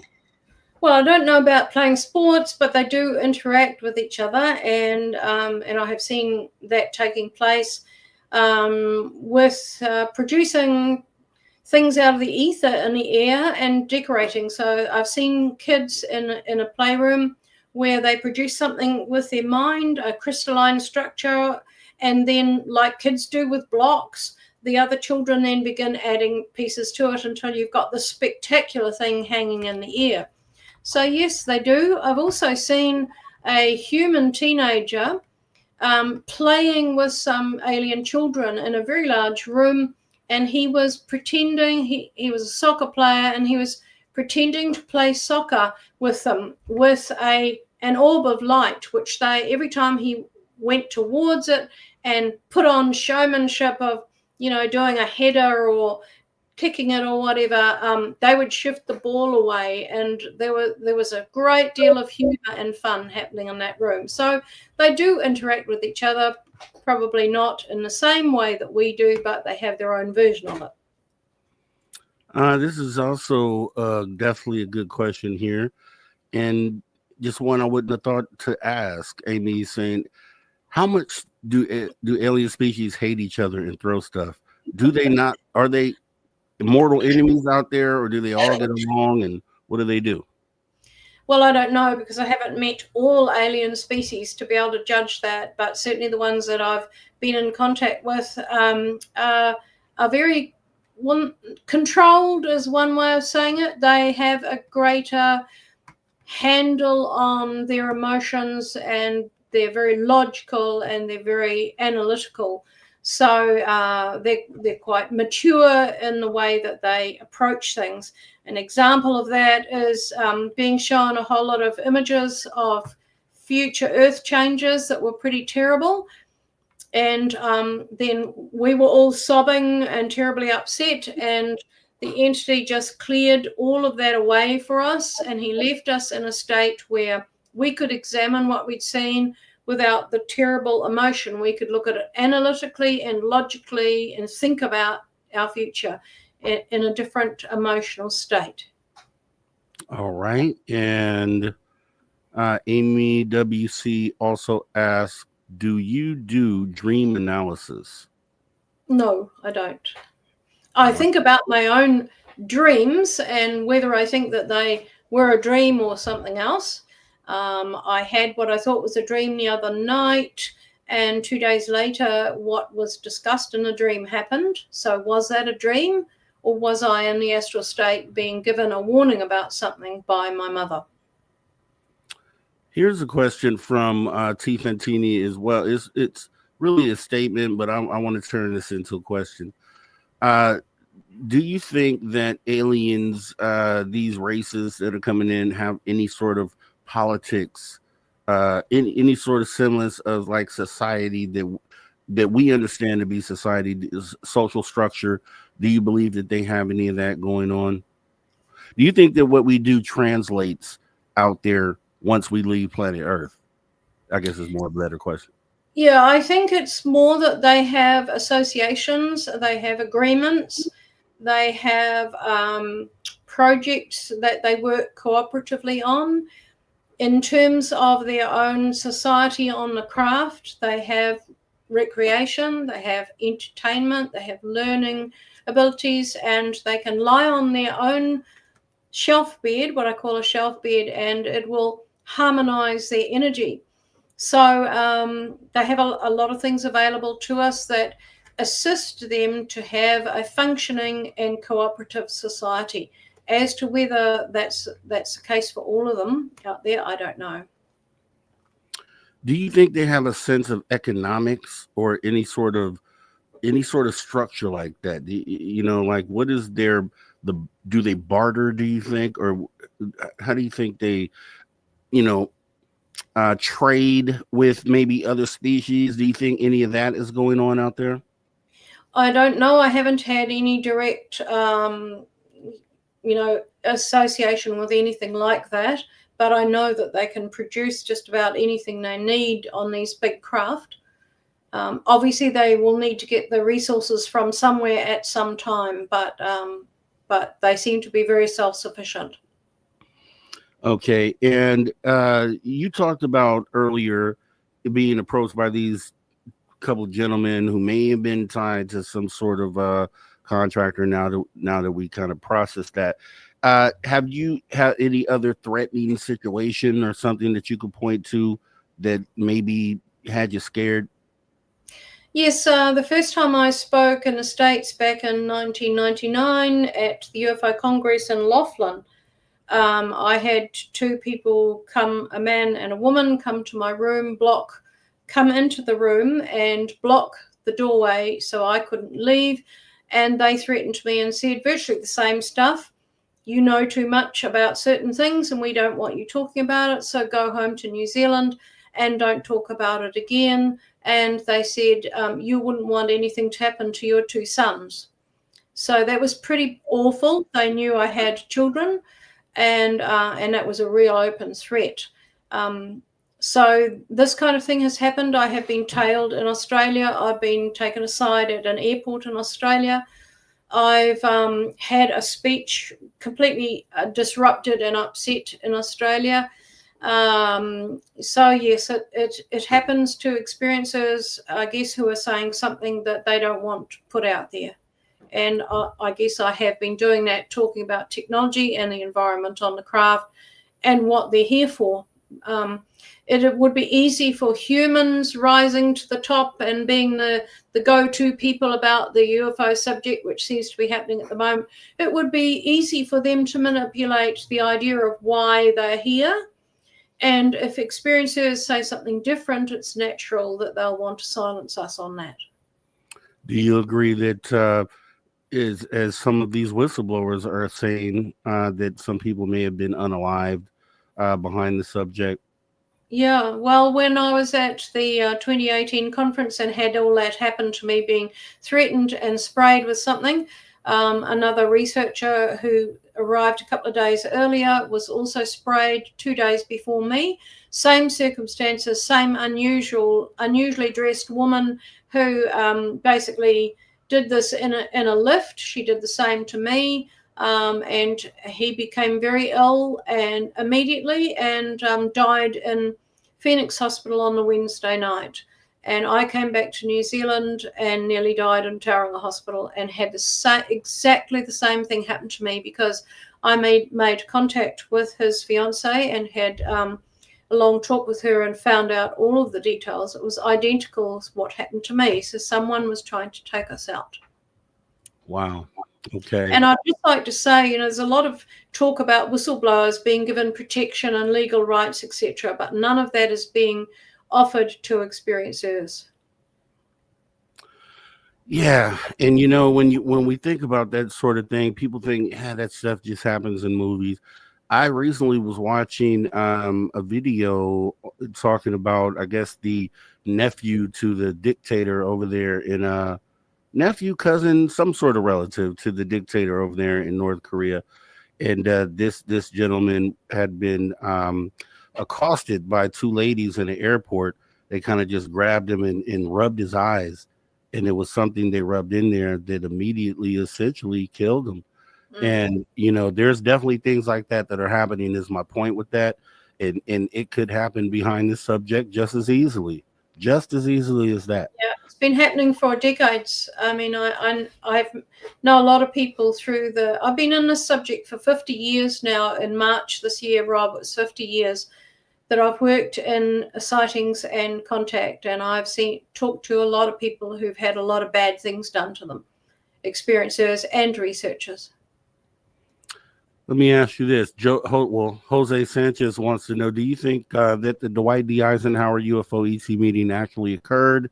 And was there a film taken involving their landing that you're aware of? I don't know. I'm sort of not an expert on the American politics side of the UFO field. I'm more into sightings and contact. All right. Sorry, I can't answer that. And let me try to answer that. Do you think the Dwight D. Eisenhower UFO ET meeting actually occurred?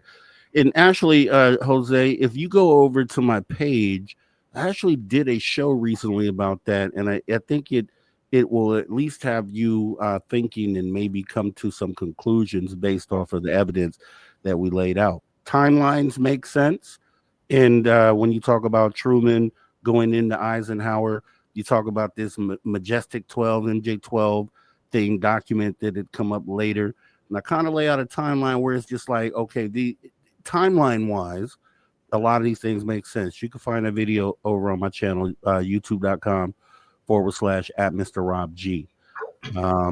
Let's see, what else do we have here? Mr. Melton wants to know if you have any idea when disclosure is coming. Well, that's anyone's guess, but really, I think as an experiencer, that those who are in charge of disclosure are actually the ETs. They're waiting for our readiness, and when our readiness reaches a certain point, then they're going to show up more often and show their craft more often, and actually people will see entities with the craft. And this is what they advised us back in the 90s, that it would happen eventually. So it all is to do with our readiness, our spirituality, our compassion, our ability to cooperate and work together and stop the wars and come to agreements, put people first, put the planet first. So really, when we talk about disclosure, a lot of people are thinking of files being released in the States, important papers, certain statements being made. But hang on a minute, look at the rest of the world. There's a lot to be done in disclosure. And what is disclosure? Is it papers, or is it learning to cooperate and work together so that this open contact maybe can happen one day? Because it's not going to happen just because we've released some papers and found out some information. We know we've been lied to and deceived and had stuff withheld, sometimes maybe for very good reasons. Certainly the ETs said that in the future some stuff would be withheld for good reason. But gee, we need to really work on ourselves as humanity, because we're in kindergarten when it comes to being able to associate with an advanced, intelligent race. As Benno from Oz says, well said, Suzy. That's a great outlook or perspective. We do appreciate that. And let's see.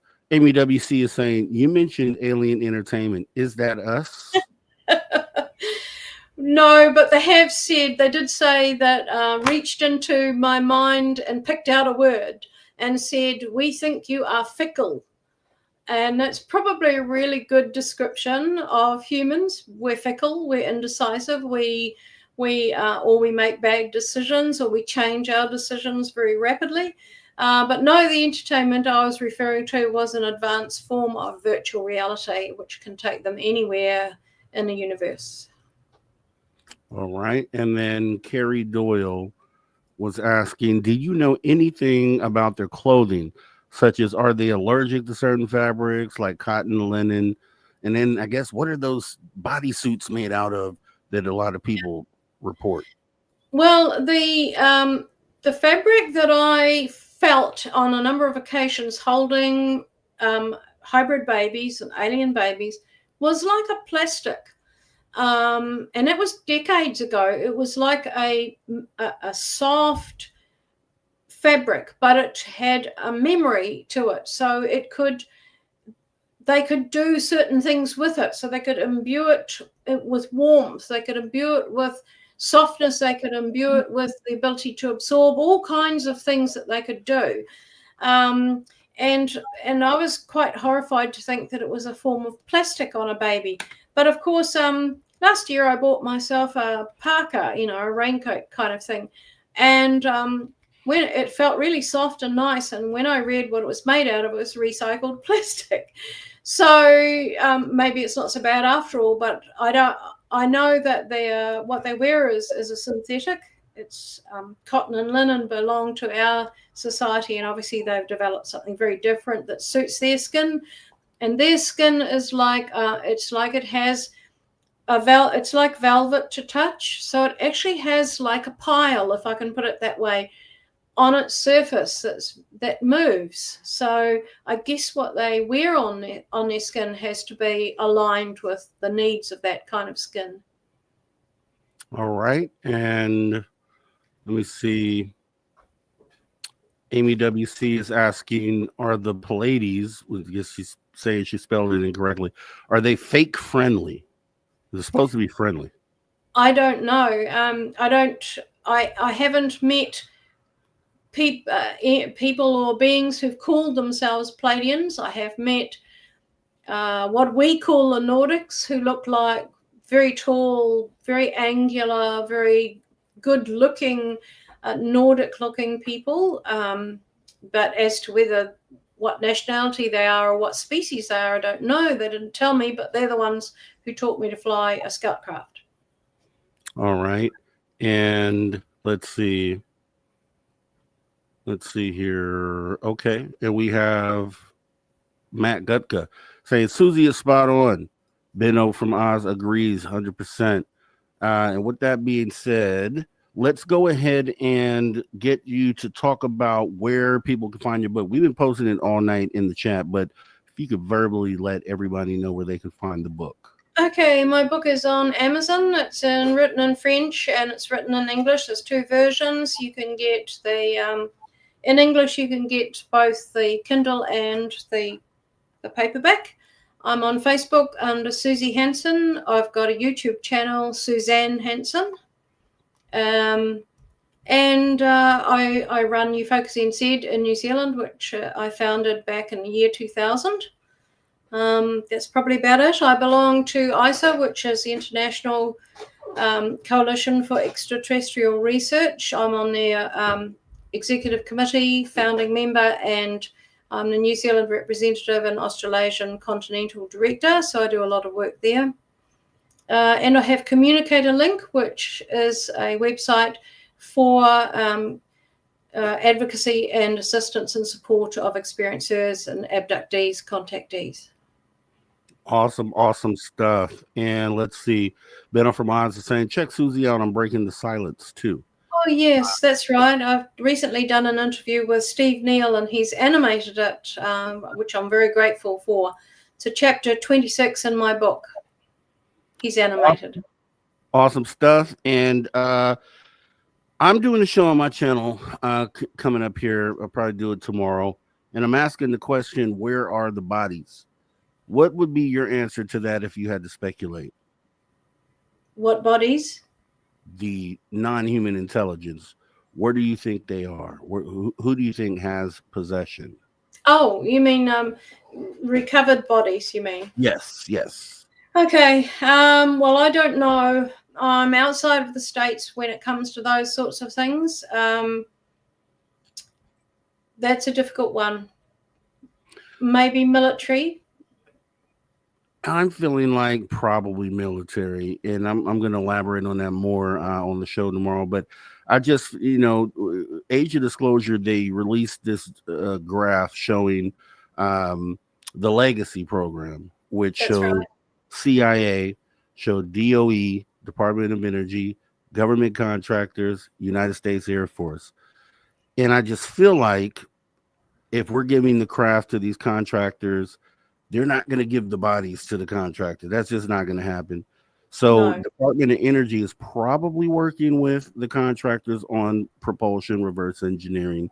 Then it leaves the United States Air Force is likely the ones holding these bodies, which it makes sense because a lot of these underground bases that people talk about are related, or Air Force bases are related to the United States Air Force.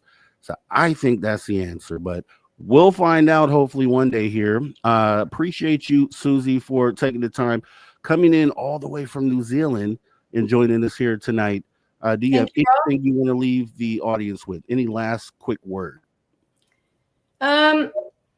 Keep doing your research and keep working on your spirituality and yourself, because you'll become the change, you'll become the example, and keep talking to people and spreading the subject. People are ready for it now, more so than they've ever been. Conversations. Great way to leave it. Appreciate you, Suzy. We'll talk again soon. You're listening to Okay. After Hours. Bye. Mr. Thank Rob, you, everyone. on the only place where you can own the night.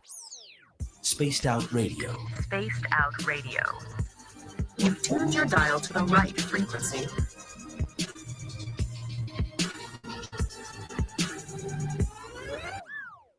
All right, guys, we're going to take a break here.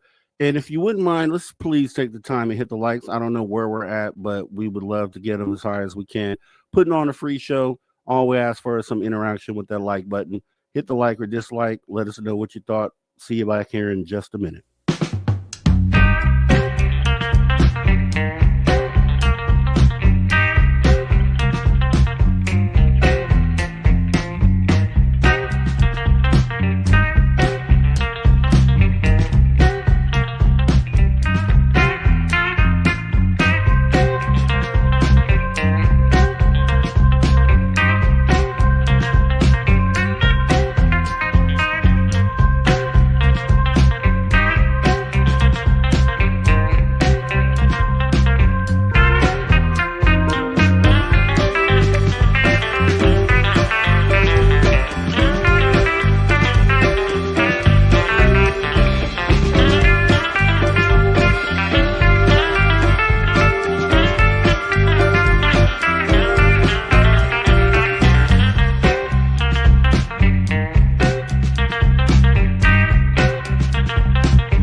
right, everybody. Welcome back. Space Out Radio After Hours radio show. We're coming back from break here in 2 seconds, 3 seconds. Here we go. All right. Welcome back. Space Out Radio After Hours radio show. We have now kicked it on into After Hour number 3. We want to go ahead and thank our guest tonight, Suzy Hansen, joining us from all the way on the other side of the world. So we appreciate her adjusting her time to make it here tonight for the show. Make sure you show your love for that conversation here by hitting that like button. Also, go ahead and jump in the archives if you missed that convo. It's totally awesome, totally free. YouTube.com/Space Out Radio. Now it's about time that we go ahead and jump into some Steve Stockton Tales Untold Missing Person Mysteries. Because Steve Stockton is always awesome. And as we said the other night, these are real stories. And it's awesome that I'm sure the families appreciate that there's someone out there bringing these stories to light and keeping the conversation going. We're going to go ahead and jump into that right about now. Let's go. Welcome to Tales Untold and Missing Persons Mysteries on Spaced Out Radio's After Hours. My name is Steve Stockton, and I'm here to take you on a journey of mysteries, legends, and true stories. Come, join me on this strange adventure of Tales Untold and Missing Person Mysteries. Mysteries of New England. Known for its quaint small towns, colonial roots, crisp autumn colors, almost 15 million New Englanders call this region home. Though full of natural wonder and extraordinary beauty, New England is no stranger to the unexplained and has some incredibly dark secrets in its illustrious past. New Englanders are fascinated by unsolved cases that engage them emotionally and play on their fears. From the unsolved Lizzie Borden axe murders to the disappearance and murder of teenage lifeguard Molly Bish. In this video, we'll examine 10 of New England's most prolific and unexplained mysteries, murders, and disappearances. Join me. Let's walk and see. The murders of Andrew and Abby Borden, aka the Lizzie Borden axe murders. On a hot summer morning in August of 1892, one of the most infamous mysteries and murder cases in American history occurred in Fall River, Massachusetts, when 70-year-old Andrew Borden and his wife, Abby, were murdered by an axe in their home. Andrew's then 32-year-old daughter, Lizzie, reportedly found her father's body after returning home from morning errands.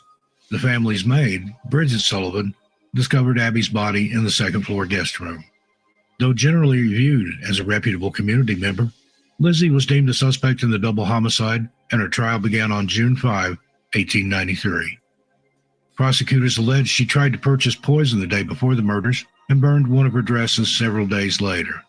Fingerprint testing was common in Europe at the time, but the Fall River police were skeptical of its accuracy and never tested for prints on a hatchet found in the Borden's basement. The fact that no blood was found on Lizzie helped convince the all-male jury that she was incapable of the gruesome crime, and she was acquitted on June 20th, 1893.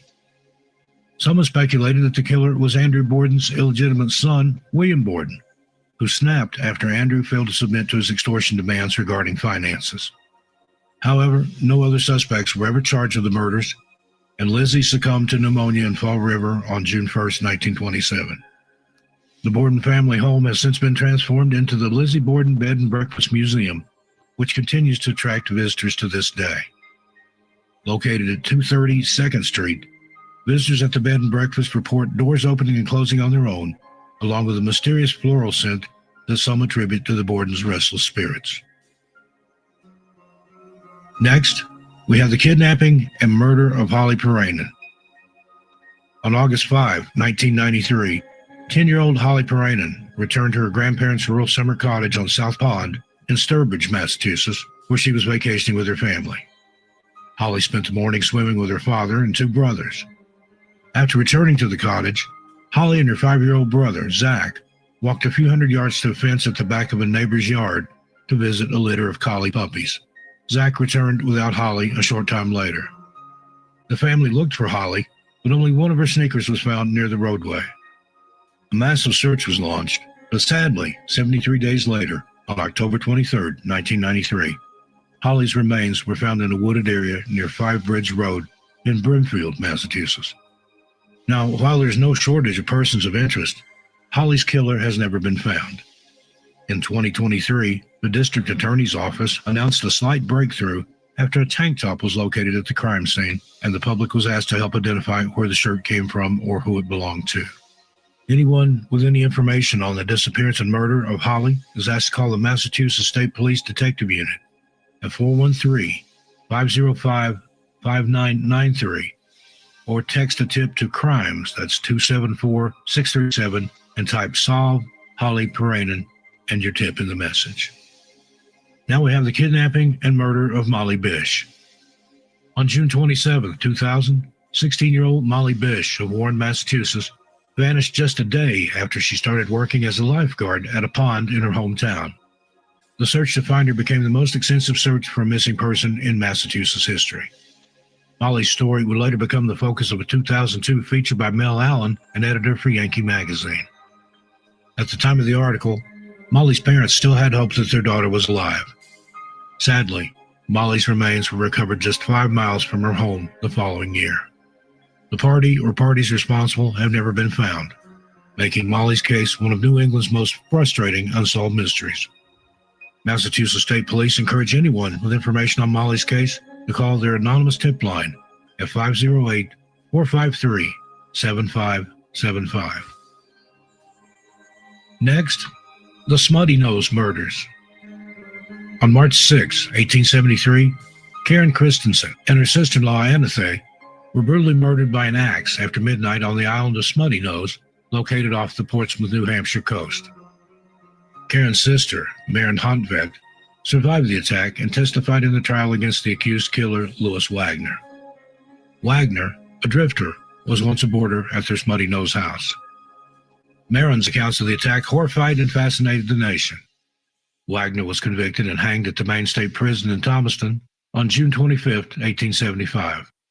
Whether Wagner was actually responsible for the murders has been up for debate since his arrest and subsequent hanging. In March of 1980, Yankee magazine published a story about the gruesome crime, which sparked a letter from L. Morrow Burke, an associate professor at the University of Southern Maine. Burke concluded, quote, "The blood on Wagner's clothes was likely fish blood," end quote. The real culprit, in his analysis, was Maren Hontvedt. Professor Burke claimed that the wounds on the two victims were erratically placed, superficial, and inflicted by a, quote, "feminine arm rather than a man who could row the 12 miles to Smutty Nose in a dory," end quote. Burke went on to say not only did Maren survive the attack, but she was completely uninjured. Others speculate Maren's husband, John, is the killer. The Smutty Nose murders remain one of New England's most puzzling mysteries. The Berkshire UFO incident, also known as the Great Barrington UFO sighting, is one of American history's most famous UFO sightings. It occurred on the night of September 1st, 1969, in the small town of Sheffield, Massachusetts, located in the Berkshire Mountains. The incident began when a 36-year-old farmer named Tom Reed drove home from a family gathering with his mother, brother, and 2 friends. As they drove along a deserted road, they saw a bright light in the sky that seemed to follow them. The light grew larger and brighter until it was directly over their car. Suddenly, the car's engine stalled, and they heard a loud, pulsating sound. The next thing they knew, they were sitting in the car on the side of the road, about 300 feet from where they had been previously. They all had strange, unexplainable injuries and a sense of confusion and disorientation. Tom Reed later reported that he had a triangular burn mark on his neck, while his mother had a similar pattern on her wrist. The group returned home and reported the incident to the local police. The story quickly made headlines, and soon other witnesses came forward with their accounts of strange lights in the sky that night.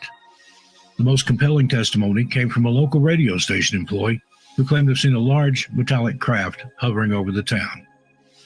The incident gained national attention, and even the United States Air Force got involved. They sent investigators to the scene and conducted a thorough investigation, which included interviews with eyewitnesses and an analysis of the physical evidence. However, the report concluded that there was no evidence to support the existence of a UFO and that the incident was likely due to, quote, natural phenomena, end quote. Despite the Air Force's conclusion, many believe the Berkshire UFO incident was an extraterrestrial encounter.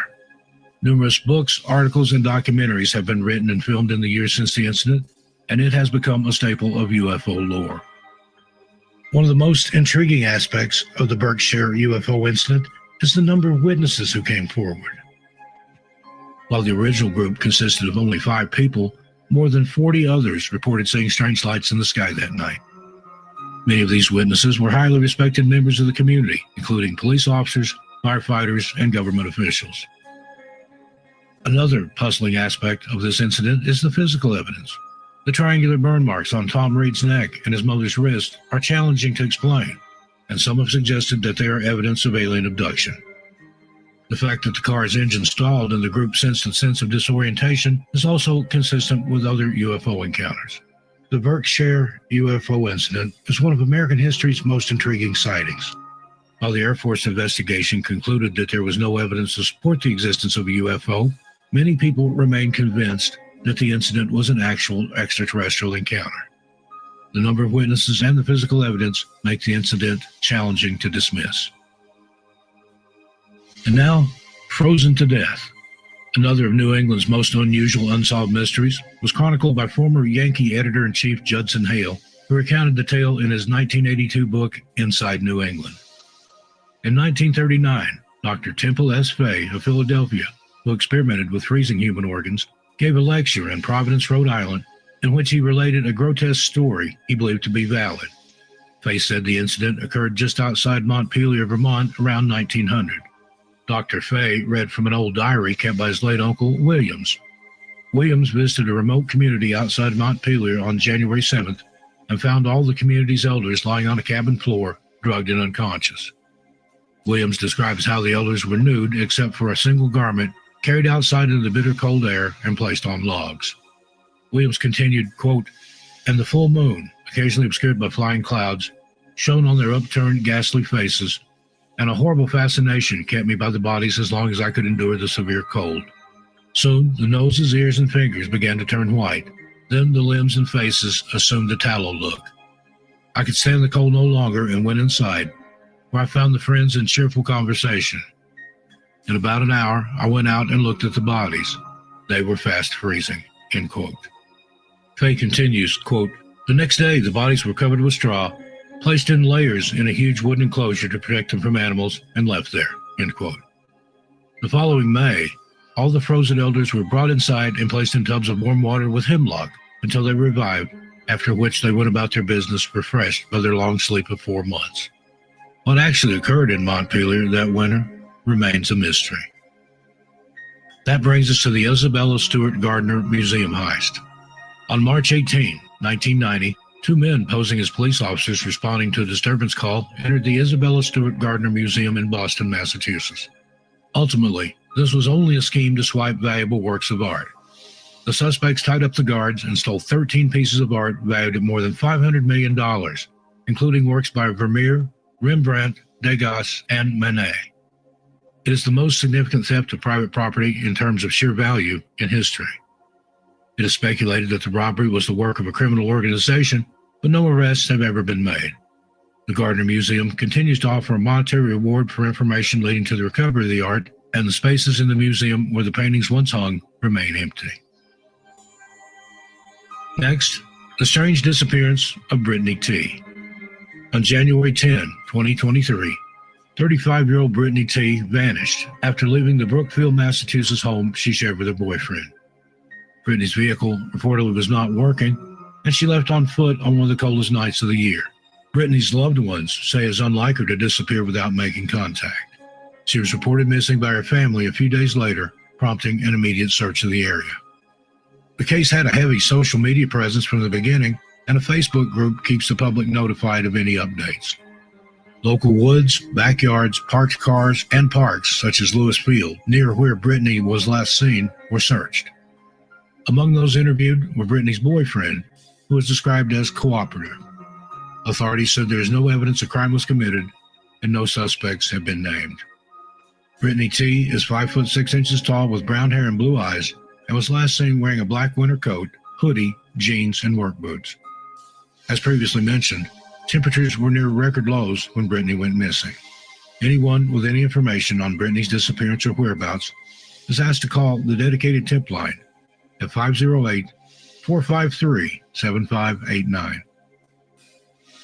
Next, the Betty and Barney Hill incident.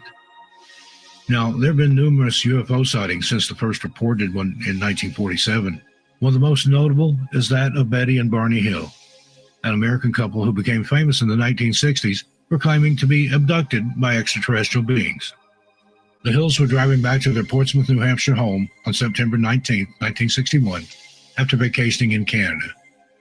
While driving through the White Mountains, they noticed a bright light in the sky that seemed to follow them. At first, they thought it was a shooting star, but it soon became apparent that it was something else entirely. As they continued to drive, the light grew closer and brighter, and eventually they could see that it was a large, disc-shaped object that appeared to be hovering above the treetops and was utterly silent. Barney stopped the car, and they got out to look closer. According to their later accounts, the Hills saw several humanoid creatures looking out at them from the craft's windows.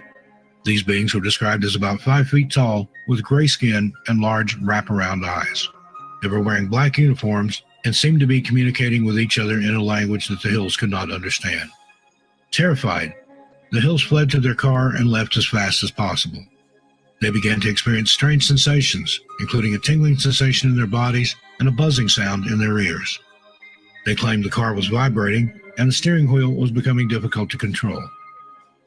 The Hills realized that they could not account for 2 hours when they returned home. They also noticed physical evidence that something unusual had happened to them. Betty's dress was torn, the lining was ripped out, and Barney's shoes were scraped and scuffed in a way that suggested he had been dragged. Over the next few days, the Hills began to experience strange dreams and nightmares.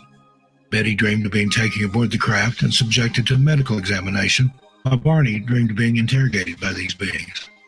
These dreams and nightmares continued for several weeks, and the Hills became increasingly convinced that aliens had abducted them. Eventually, they sought the help of a local psychiatrist named Dr. Benjamin Simon. Under hypnosis, Betty and Barney recounted their experiences in great detail, including their encounters with the beings and the medical procedures performed on them. According to Betty, the beings had shown her a map depicting a series of interconnected lines and dots representing various stars and star systems. She would later draw the star map for Dr. Simon. The Hills' story became the subject of much debate and controversy in the following years. Skeptics argued that the Hills' experiences could be explained by sleep paralysis or other psychological phenomena, while believers saw their story as proof of alien visitation. Despite the controversy, the Hills' story has remained one of history's most well-known and influential cases of UFO abduction. It has inspired countless books, movies, and TV shows, and continues to fascinate and intrigue people worldwide. And finally, we have the disappearance of Kathy Moulton. On September 24th, 1971, 16-year-old Kathy Marie Moulton disappeared after school in the downtown area of Portland, Maine, after being dropped off by her father to go shopping. Kathy was supposed to take a bus home for dinner and then attend a dance at the YWCA with friends later that night, but she never returned. Her father, Roy, drove around the city looking for her, while her mother, Claire, called neighbors and friends to see if anyone had seen Kathy. The search for Kathy was marked by frustration. Investigators seemingly failed to investigate why she'd gone missing, and witnesses were unwilling to explain what happened. Retired Portland detective Kevin Cady, who worked on the case in the 1990s, said, quote, "This wasn't in the press. This wasn't a big talked about thing like it might be today with social media. It certainly would have gotten a lot more fanfare now," end quote. The attitudes of the era were that she was probably just rebelling or protesting, or ran off with her boyfriend if he got drafted. It was not taken with the seriousness that it was to our family, said Kim Higgins, Kathy's younger sister. In the years since Kathy's disappearance, detectives painstakingly pieced together her movements on that fateful day. They theorized she was taken from Portland against her will by an older boyfriend and his acquaintance. She was prevented from leaving while working on a potato farm in Aroostook County, then died on a Maliseet-Tobique First Nations reservation in New Brunswick. The Moultons never stopped talking about Kathy and pushing the police to do more. Roy Moulton died at age 92 in 2017 without ever knowing what happened to his daughter. Kathy's body has never been recovered, and no official suspects have been named in the case. This remains one of the oldest active missing person cases in Maine and the United States. Kathy was last seen wearing a navy short-sleeved wool dress, a navy double-breasted box coat with brass buttons, and carried only her brown leather bag. She'd had 2 eye teeth removed prior to getting braces. If you have any information regarding the disappearance of Kathy Moulton, please contact the Portland Police Department at 207-874-8479. Well, friends, there you have it. What do you think of these strange unsolved mysteries from New England? I look forward to your comments, but please keep it friendly and respectful. Until we meet again, be good to yourselves and each other. I'm Steve Stockton, and I'll see you a little further on down the trail. And tell your animals, Steve says hi. Awesome stuff, Steve Stockton. Way to end it, right? Be good to each other, man. That's really the message at the end of the day. And yeah, you know, it's when you think about it, it is amazing to know the number of individuals that get reported missing every year in the United States alone.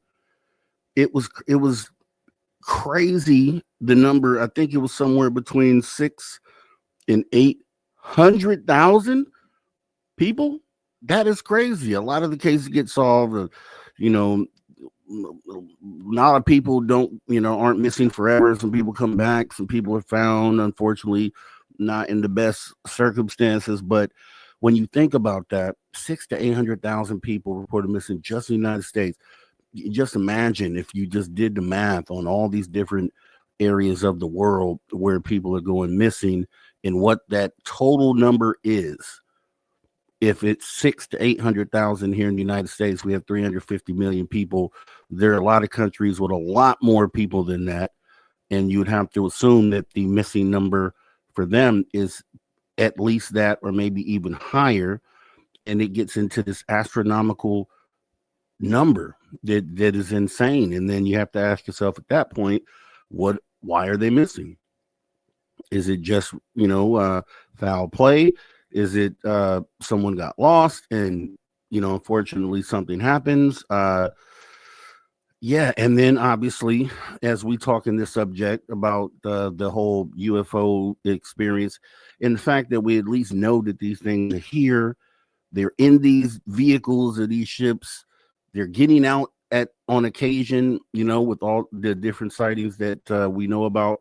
And, some people are reporting that they're being taken or contacted, depending on where, if you're in the United States or not, as Suzy pointed out, right? So it's just a scary thing. And getting into Suzy, great stuff here tonight. I thought it was awesome. And, Drew Banky is in here tonight for the After Hours wrap up. So I'm doing my quick little 1-minute wrap up. And I think one thing, so maybe I should change my banner. One thing I definitely want to point out here on that is when we have these conversations, as I say all the time, I love skeptics coming into the chat as well, because I think both sides are valuable to getting to the answers and where we need to go. So opposing opinions or questions are welcome. And, when you look at, I haven't had, as far as I know, extraterrestrial contact, like actual contact. I've seen these craft. I recorded them, broad daylight, no mistaking that these weren't ours, fully disappeared into thin air, clear blue sky. I have the video on my channel. So we know that they're here. And when it gets into the why are they here and the thing, I can't validate, based on my experience, those things. But I always like to point out to skeptics, let's just take it back to bare basics. I always say this, we're sitting on a rock, a ball. We're sitting on a rock currently. It's traveling at thousands of miles per hour, rotating at thousands of miles per hour, floating through space in an infinite space that doesn't end. If you could wrap your mind around that, around a ball of fire, right? It's real. That's actually happening. So if that can happen, if that's real, then a lot of these other things definitely fall under that. And that's how we close out every show. The phenomenon is real, which means anything, everything beneath that is possible. So with that being said, we're going into our final break here of the night. Spaced Out Radio, we're going to do something a little fun on the other half of this break. And it includes you. So don't go anywhere. We'll be right back.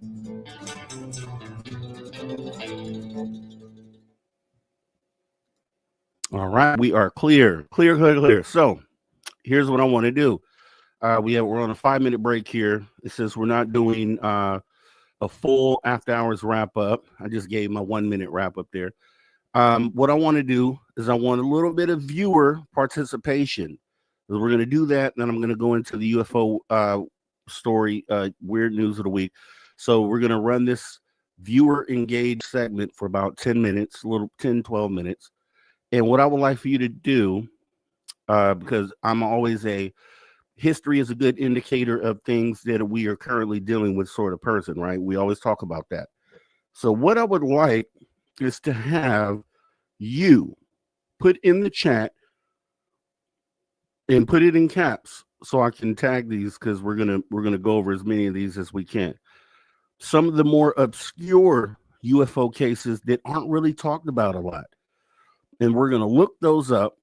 We're gonna kind of briefly go over what happened in those cases. And this will be educational for people who may not have been aware of these sightings. Some of the more obscure ones. We know of all the main ones, but if you have one in your back pocket that you don't really hear talked about a lot, put it in the chat and put it in caps. And we're going to go ahead and bring that up. We're going to look up the information on that, and it's going to be educational for everyone else that gets to hear about it. So I think that would be awesome. It's a little audience engagement thing that I want to do here tonight. I think it'd be pretty cool and informative. So I'll be checking the chat. If you have anything that you want to go ahead and put there, then we'll go ahead and take a look at those. As many as we can within about a 10 to 12 minute time frame.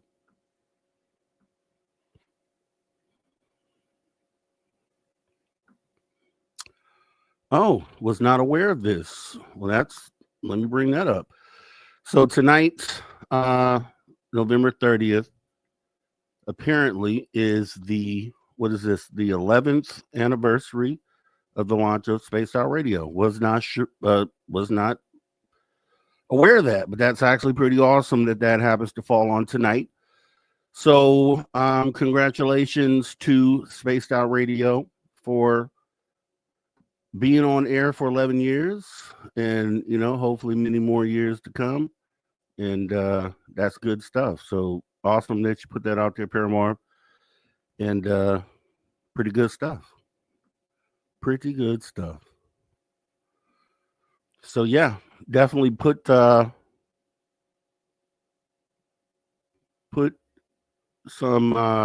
UFO encounters, some of the more obscure ones, and we can go ahead and look those up, or even some of your favorites. Put your favorites as well, and we'll go ahead and talk about those on the other side of the break.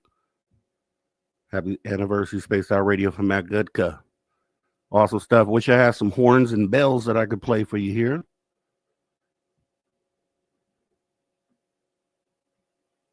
Awesome stuff. Appreciate you, Woo Riders DG. Awesome guy. Can't do it by myself, but it's awesome for you to say so.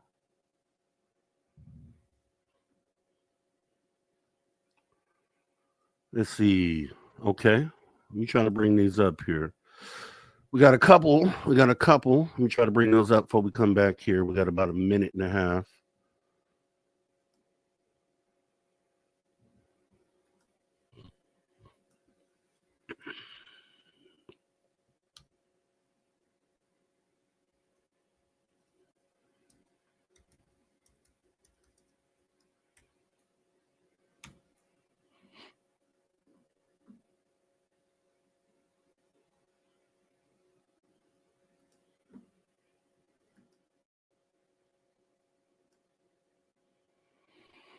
All right, about 45 seconds.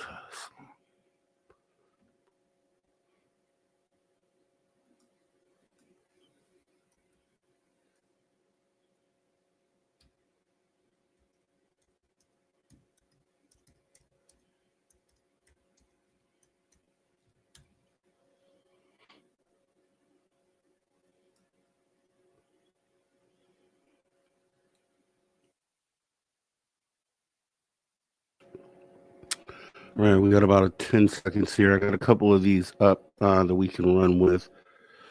And here we go. All right, everybody, welcome back. Spaced Out Radio After Hours Radio Show. We're on the back half of hour 3.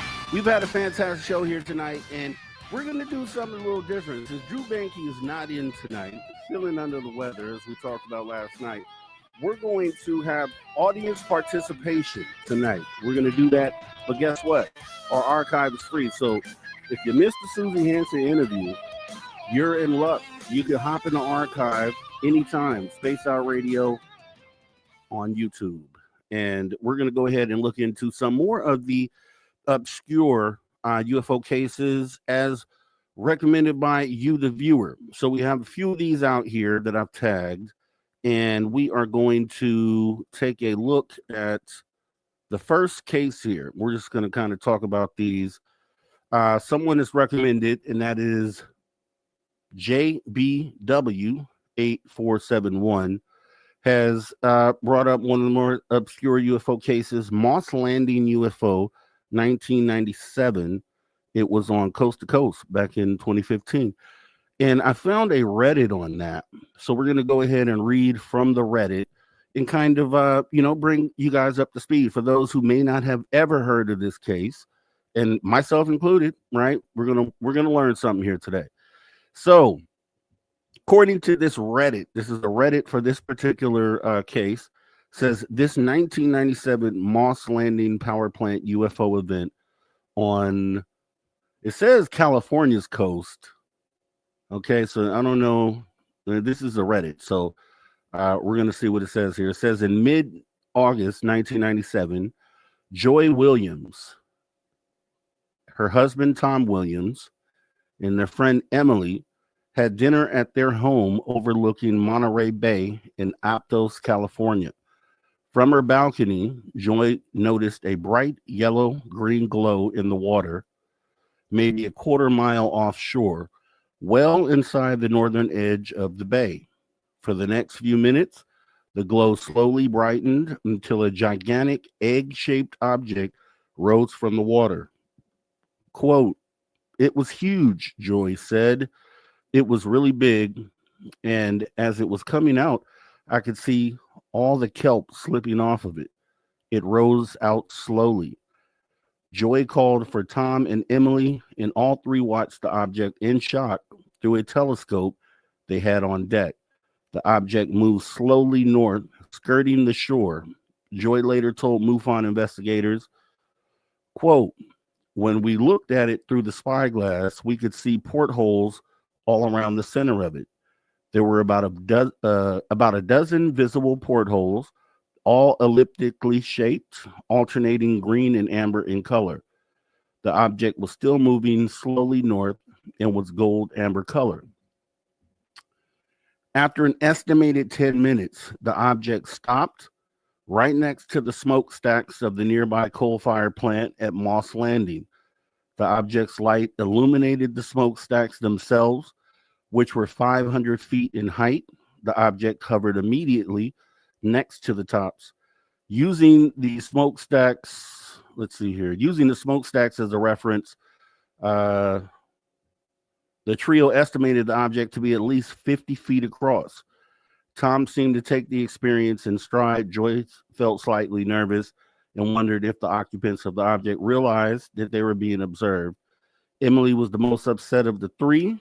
"It was a little scary, to be honest," Joy says. "It disturbed me. It's a hard emotion to express. It made me feel like I wasn't in control, a bit intimidated, because I almost felt like it knew I was watching it.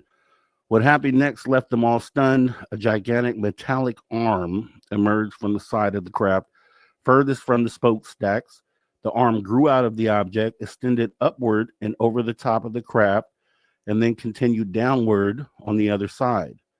The end of the arm contained a gigantic pair of pincers, which began to probe the inside of the open smokestacks. I don't know what it was doing," Joy said, "but it had these long pincers on it, and it looked like it was collecting something. It was just hovering right next to the power plant, and it did that for about 20 minutes. We couldn't stop looking at it because it was so bizarre. We were so stunned. Like, what is this thing? They remained in a trance-like state while the object hovered, feeling no urgency to get a camera. They commented about how the area was fairly well populated. Other people would surely be seeing this. The craft was huge and very bright. We couldn't be the only witnesses. Fully extended, the arm was more than twice the length of the craft. The pincers alone were estimated to be at least 20 feet long. My first memory of seeing this thing hovering in the sky was between us and the power plant, Tom says. I didn't see it come out of the water. It had an arm on it and several lights. There was a telescope, and once we had a good look at it, we saw this definite arm and a couple of different colored lights. The thing itself was kind of golden yellow color and hovered in the sky for quite some time. After they watched the object for close to 20 minutes, Tom eventually came to his senses and called the police. The officer listened to both Joy and Tom as they explained what they were seeing. When he realized what they were describing an apparent UFO, the officer's attitude immediately changed. Like a switch being turned off, the officer dismissed their testimonies completely. Quote, "It's probably just a fishing boat," he told them. "In the middle of the sky?" Tom asked, incredulous. "Fishing boats don't fly," Joy pointed out. "This definitely came up out of the water." They told the officer that the object was still there. The officer refused to listen. Quote, "It didn't seem to make any difference to them," Joy says. They hung up the phone and resumed their UFO vigil. After approximately 5 minutes, all three watched the object instantly wink out. In a split second, it was gone. Joy eventually contacted UFO researcher Linda Moulton Howe and shared the sighting with her. 20 years later, in 2018, she reported the case to MUFON. Wow. Did not know about that case. Totally interesting. So we appreciate that, JBW 8471. The other case I was able to find is also from JBW 8471. And this case happens to be Alabama. Let's see here. Mobile, Alabama UFO 1983, JBW says. And according to that, this is also Reddit. Alabama, 1983, huge UFO scene, 20 to 30 occupants inside, walking about as if they were changing shift. On the bottom deck, people were peering out. Interesting. Let me see what it says here. 1:10 a.m., a 28-year-old woman observed a very large metallic cylindrical flying object with structural detail up close while driving on a highway near Mobile, I believe, right? Yeah. She could see 20 to 30 occupants inside through the windows. They appear to pay no attention to her, although she feels a sense of euphoria during the event. She earlier had dreams of a UFO abduction encounter, including a physical exam. All right. Okay. That was pretty short, but if you could see the image, maybe I can show it here, at least for people watching to be able to see what this is. This is apparently what this looked like.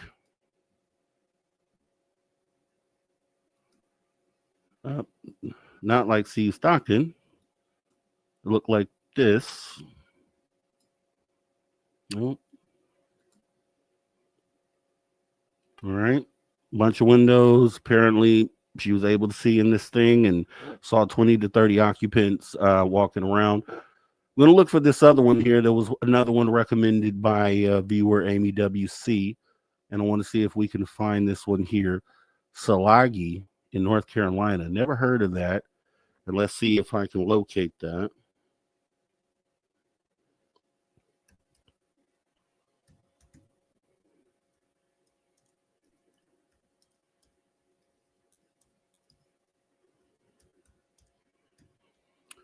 All right, let's see. All right, so according to this here, what I was able to find, it says the term Salagi UFO in North Carolina likely refers to a specific incident involving a UFO sighting reported in the region. And let's see. It may be okay. It says that the term itself is not known, and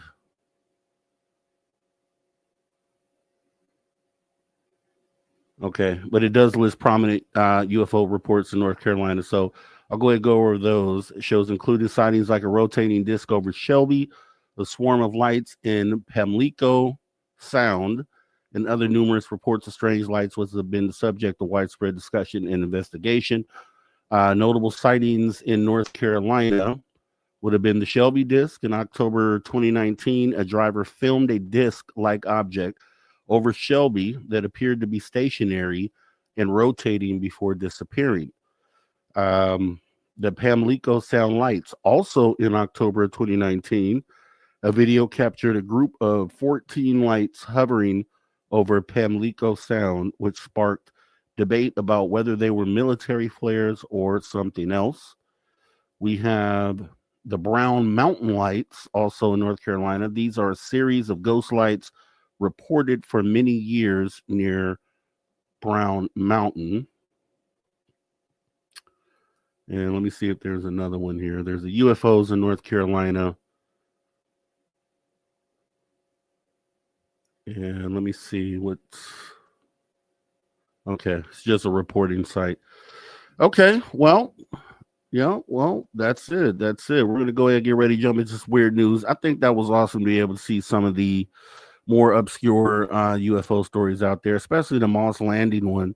That was actually pretty detailed and pretty cool. Said it was on coast to coast. I'm going to look more into these sightings offline, and then maybe we'll do something like this again.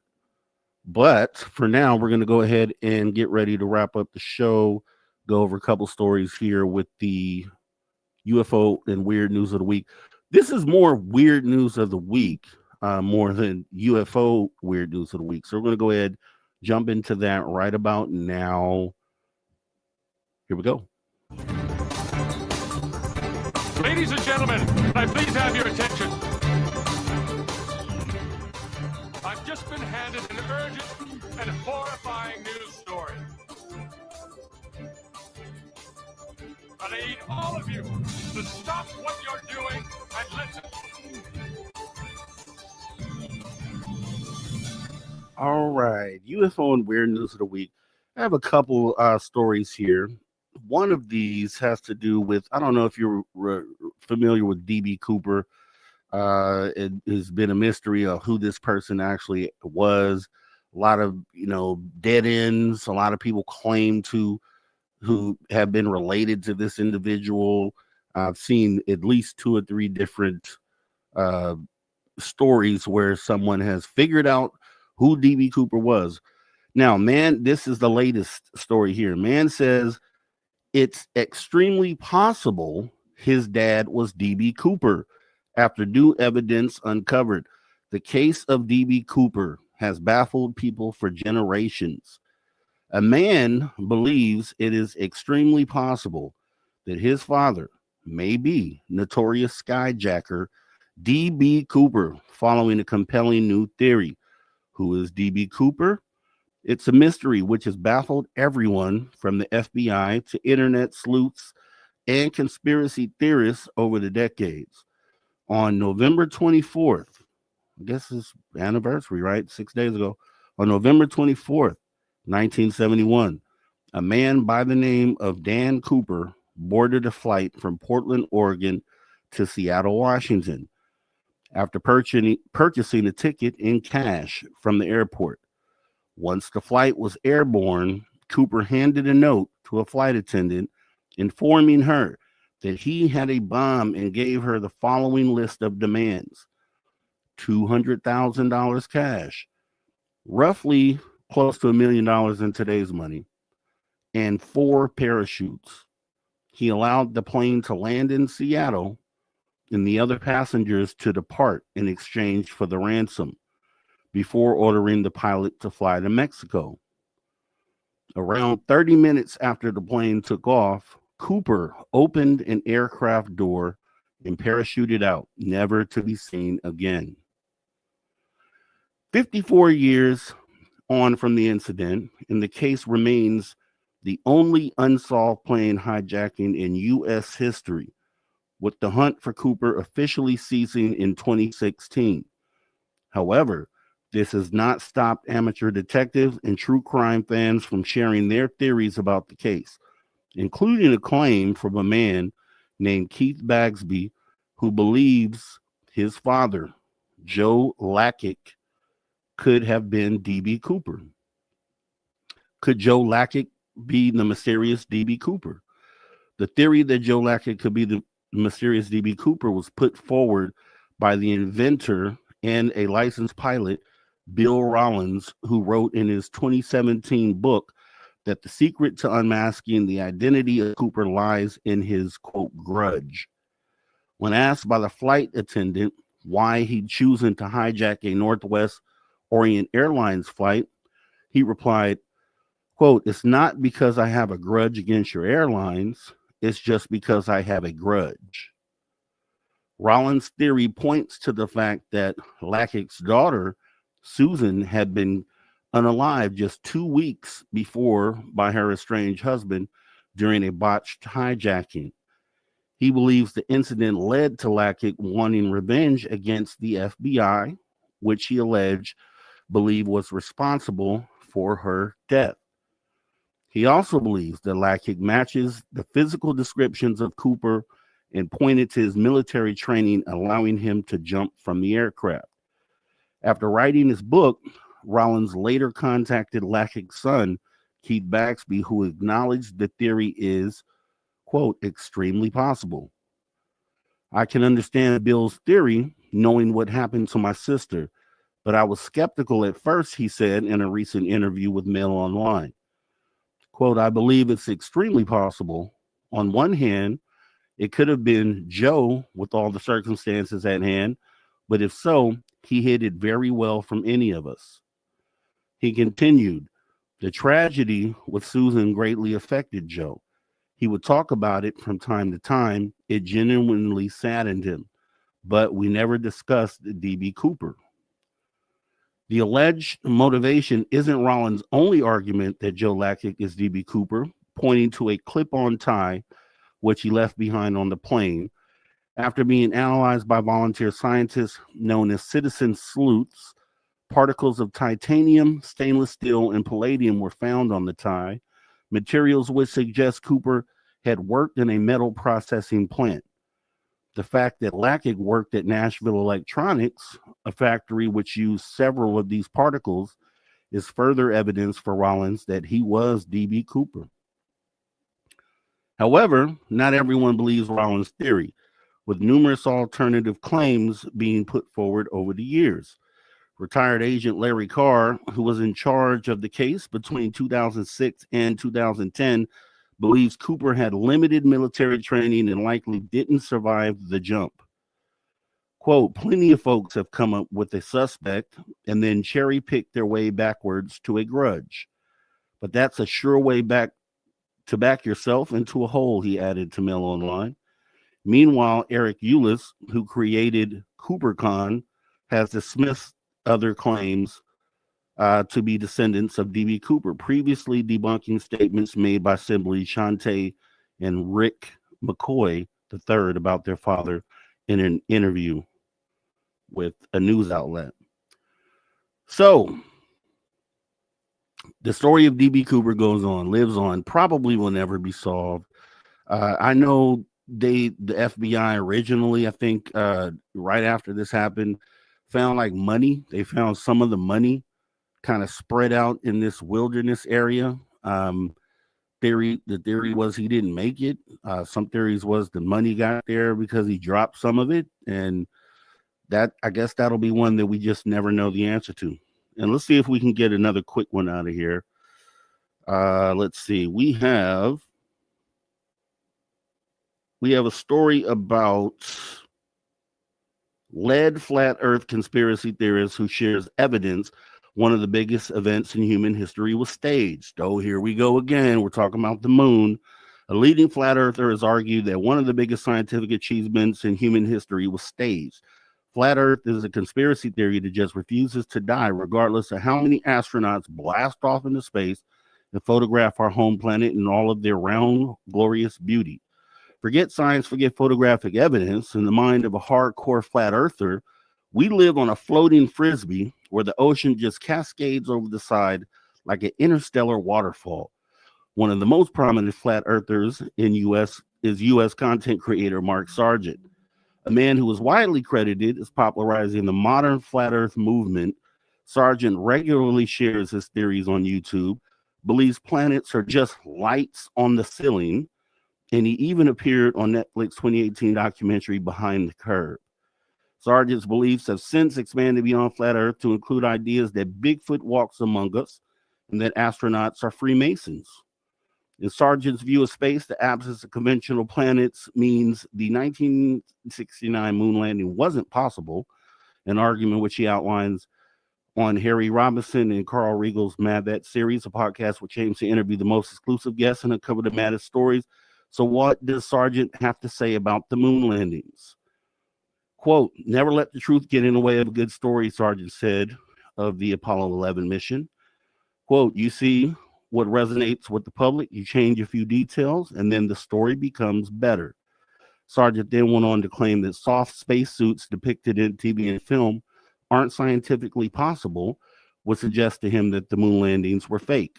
Quote, tell me how a spacesuit works in a vacuum. Tell me how it works, he says. Going on to add that America capitalized on their post-World War II advantage to become the greatest showman in the world, which isn't entirely wrong.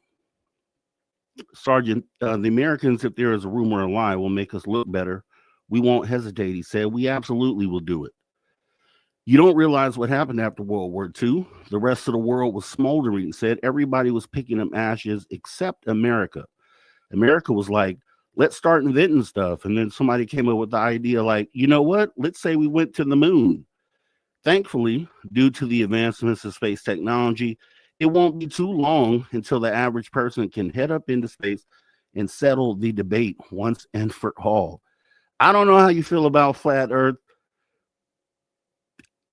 I don't see any evidence of flat Earth. I'm open to a lot of things. I'm open to a lot of possibilities, but I think it's pretty clear we're on a rock that's round. And just like all the other round rocks that we see out there in the sky. So with that being said, that's how I want to end the show. We want to thank our guest, Suzy Hansen, for coming in all the way from New Zealand, being awesome. We also want to thank Steve Stockton, Tells Untold, Mr. Person Mysteries. And we also want to thank the man you hear right there, Mr. Ron Bumblefoot. He's the man that rocks us out each and every weekend as he reminds us, never say never again, because yes, the phenomenon is real and anything and everything is possible. Show your love tonight by hitting that like button. Let us know how you like the show. Also, we want to thank our viewers online and listeners on terrestrial radio, when and wherever in the world you may be listening from. Thank you for tuning your frequency, the Spaced Out Radio, where we do what we do best. What's that, you ask? We own the night. Remember, the show is copyright Spaced Out Radio Media Ventures Limited. It's a pleasure once again, actually, to serve you as your host. I am Mr. Rob G. This is the After Hours Radio Show. To all you space travelers out there, it's not a goodbye nor farewell. However, you can best believe as we go off air for the night, we'll be back doing the same thing, same time, same place. So we would implore and appreciate seeing you next time. Have a great rest of your night. Have a great week. Happy anniversary, Spaced Out Radio. Have a great rest of your night. Take care of yourself. Take care of each other. I'm out.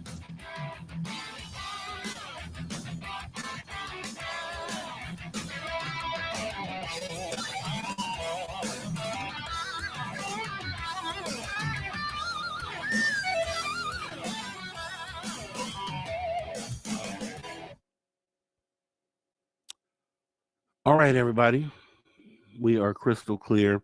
Appreciate you guys taking part in the show here tonight. I think it's awesome, time to time to be able to have audience interaction. You guys are always come with great questions, and to be able to have you be a part of the show was awesome. So I think we learned a couple.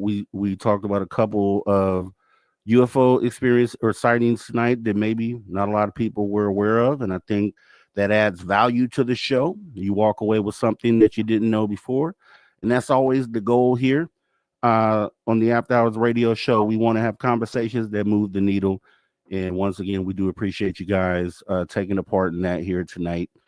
I am going to go ahead and get up out of here, and you know how we shut the show down each and every night. We do it like this. We want retribution. We're going to get it at some point. Much love, guys. Take care.